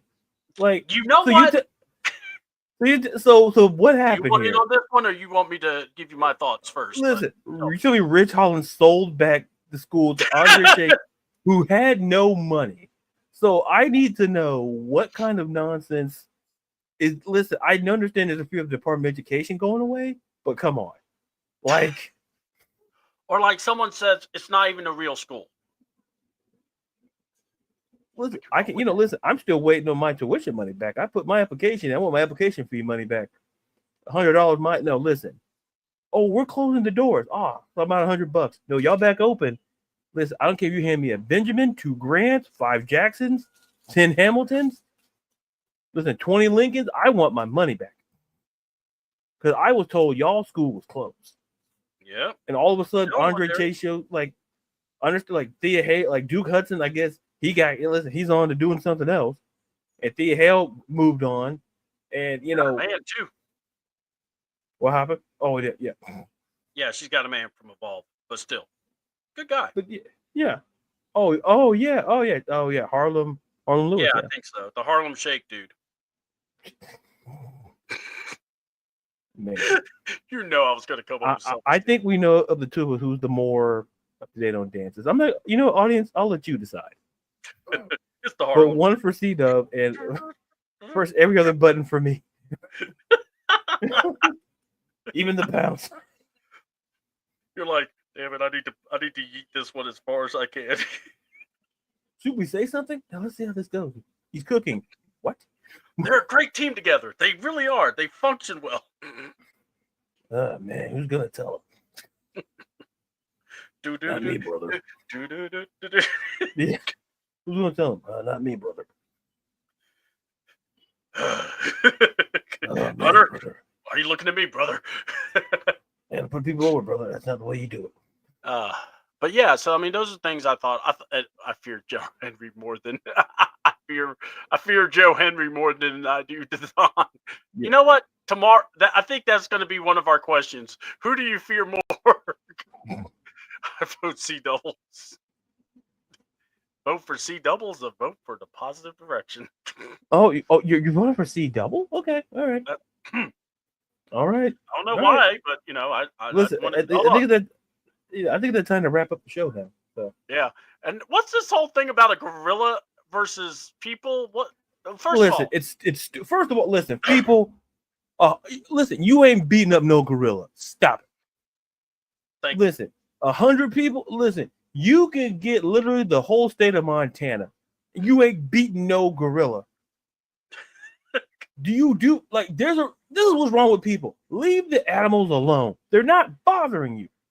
When you go to the zoo, when you go to the zoo, them warnings are for you, not for them. Because in essence, they can hurt you, not the other way around.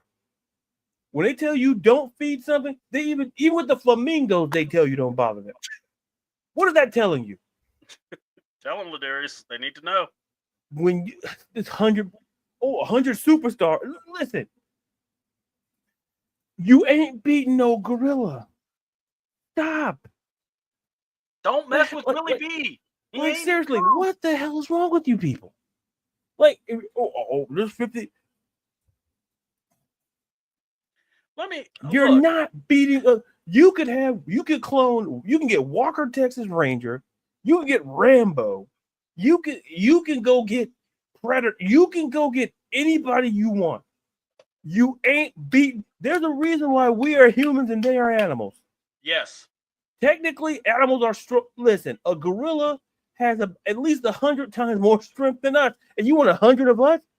Unless you got Popeye screwing around somewhere, like what are you doing? Even Popeye said, no, he could eat up the whole aisle of cabbage, and he ain't not cabbage, it's spinach, and he ain't beating no gorilla. Stop. It's like some of y'all don't watch National Geographic. This lets me know y'all just think just because, oh, it's a gorilla. Yes. Listen, hell, y'all couldn't beat Magilla gorilla. No, that's an actual gorilla. Y'all can't beat. You can't listen. Oh yeah, it's like when people. Listen, I don't care if it's a gorilla, a bear, a lion. We're not designed to beat up animals. Listen, it's like when you approach a kangaroo kicks you in your chest, you're done. And like Craig said, one punch by a gorilla can shatter your skull. And look, dead weight, 1,500 folks. You know how many pounds are in a ton? 2,000 pounds, almost a ton of dead weight they can lift. What we're trying to say that they can lift a whole ass car. They can lift a Hummer. Some of y'all can't barely lift a bicycle. Less a. Some of y'all can't lift a scooter. Look, I don't even want to pick up my walk behind lawnmower, let alone any of those things. Right. Look. First of all, the 100 people. How many 100 people are going to be under one accord to go, we're going to F this gorilla up? First of all, if y'all got that kind of mindset, get the hell away from all of us. First of all, you know what you do? No, sign up for the service. Go sign up for the army. Go sign up for. I can go fight the gorilla. Man, y'all don't watch. It's like this. You go to the zoo. They don't say, "Hey, Mr. Gorilla, don't touch the humans." They tell us not to touch them. Those signs that you go around the zoo for. They're not for them. They're for us. To not go after them because they were held liable when that gorilla claps your cheeks and makes you look like a fool, and you be on the news. Hey, is that the guy who tried to fight the gorilla? Yeah, that's the guy. Yeah. Listen, there are better ways to impress a woman. Come on. Like sometimes if you really want to impress her, that is. Sometimes as men, listen. As men, sometimes we can overcompensate by trying to listen. Fight no gorilla, ain't no winners. You ain't no good to her when your skull is crushed in. All right, you're no good. When your skull can be used as a decorative bowl, it's not good. Stop. You have the bowl.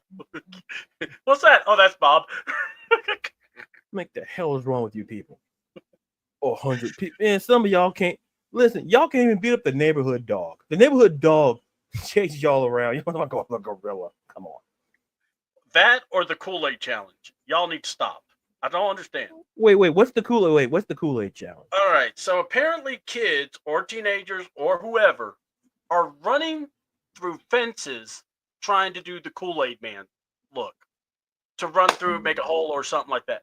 First of all, Y'all need to get off your damn phones, touch some grass, and build something.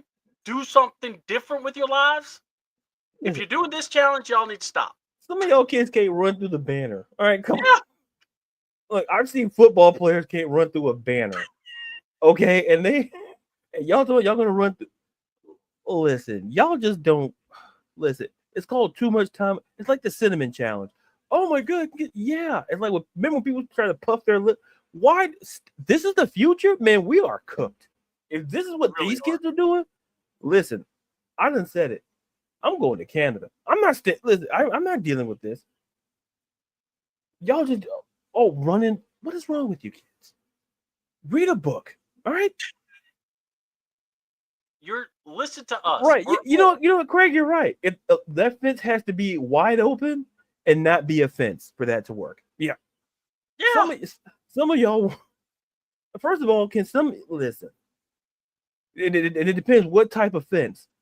Like y'all don't be trying to run through that barbed wire fence because that's maybe means you don't belong on there. Or don't run like on the chain link like folks. Y'all need to stop. If we have to tell you what fence to run through and what not to, you really shouldn't be running.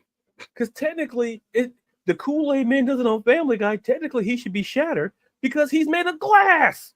He's running through a brick building. Like, TV, listen, we understand it's comedy. Some of y'all take it seriously. And that's the problem. Just like the whole gorilla thing.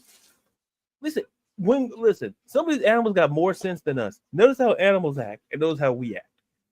Some of these animals are looking at us like, what the hell's wrong with these idiots? It's like, oh yeah, I can fight that there gorilla. Oh, I can fight that there kangaroo. No, you can't. Hey, you see that gorilla? I'm gonna fuck him up. What? Oh man, hey, where's he at? I think he's over somewhere in New York City.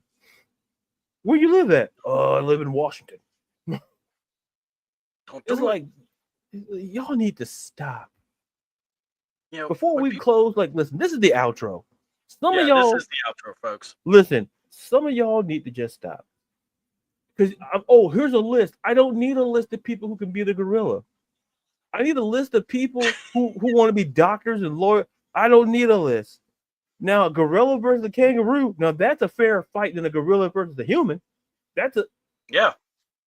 I'm not condoning animal fighting, but these are like hypothetical conversations we're having. Like, if y'all out here trying to debate humans versus those are matches animals, that are intriguing enough. Right. It's like this. It's like when people could say, a human can outrun a cheetah. Even Usain Bolt could not run a cheetah. Okay, even Michael Phelps lost to was it a dolphin or a shark? What are we doing? I don't care if it's AI generated. What is that telling you? Stop thinking we're better than animals. These animals aren't bothering. Yeah. We keep bothering them. It's gonna be like that Simpsons episode where all them dolphins come out to the land and start beating the bejesus out of us. And guess what? They send when that episode they sent us out to the water, to the ocean. Why? Yeah. Because there's more. Because first of all, there's more of them than there technically is of us. Like they're gonna look at us going, "What are you gonna do about it?" Right. So kids, listen. Drink Kool-Aid. Don't be the Kool-Aid man. And listen, some of y'all grown folk, stop with the gorilla stuff. Talk about ideas. Stop talking about, I have a list of people. You ain't got a list of nothing. Even Iron Man can't beat a gorilla. I'm done. There you go. That's how we're going to end the show. Thanos and Iron Man can't beat it. Now I'm done. Yep. There you go. You know what? Place closed. If you got a problem, go fight a gorilla. All right. Look. Well, go fight yourselves and you still might lose. Yeah, exactly. All right. So, folks, check us out tomorrow morning, 10:30. We're going to have We're going to have some fact or fiction. We're going to be talking some topics also. 10:30 in the morning, we will be talking about Prankgate. We'll talk about the draft. Talk about how wise is it for a daddy to come on to the court to face up with a 7-foot tall person, or maybe a gorilla. Who knows now? We might be changing some of the topics up, especially after the gorilla conversation, because that was great. I love that. So with that being said, Darius, tell the people where they can find you. Listen, Tony T versus the Gorilla. Craig, you trying to get me in trouble, man? Leave me alone. Craig, My trying to money's get me- on the Gorilla. Listen, you know what, Craig? I'm gonna wire you some money. You know who to bet on.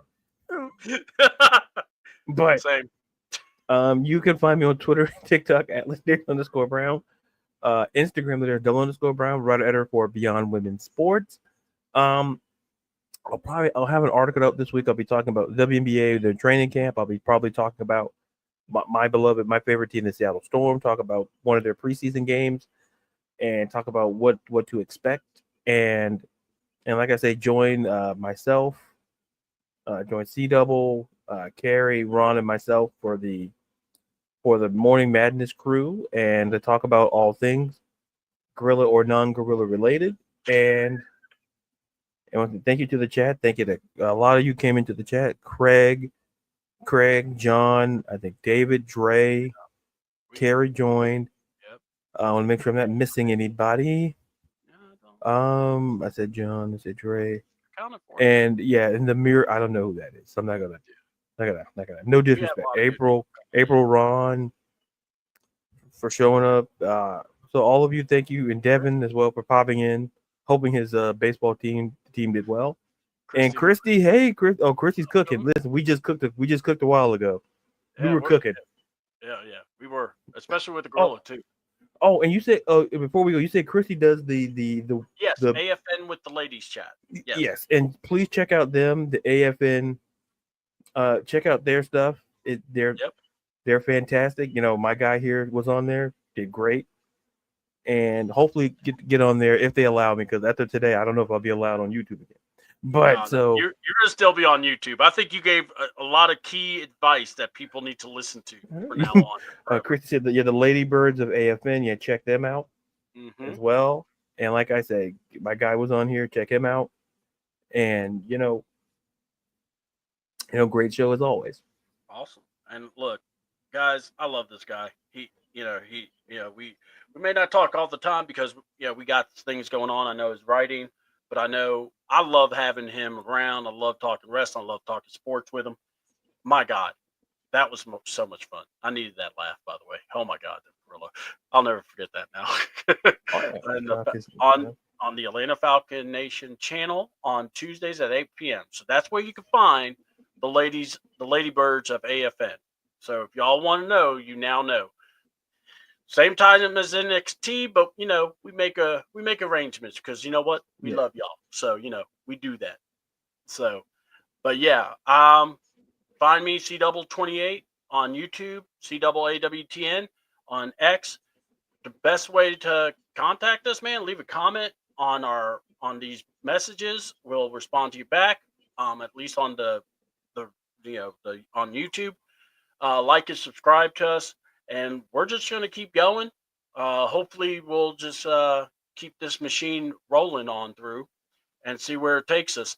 Looking forward to tomorrow because, like I said, we finally get to go in about this draft class and also the draft coverage. We got to do it. So, if you love your sacred cows, keep them away. It ain't going to be pretty. So, with that being said, for Ladarius, for C-Dub, and for Patrick McFish, and for Tony D'Angelo and his matchup with the Gorilla, we'll see you all soon. Thank you all so much, and thank you for clicking the thumbs up. Appreciate you, Christy. Thank you, Craig. And thank everybody.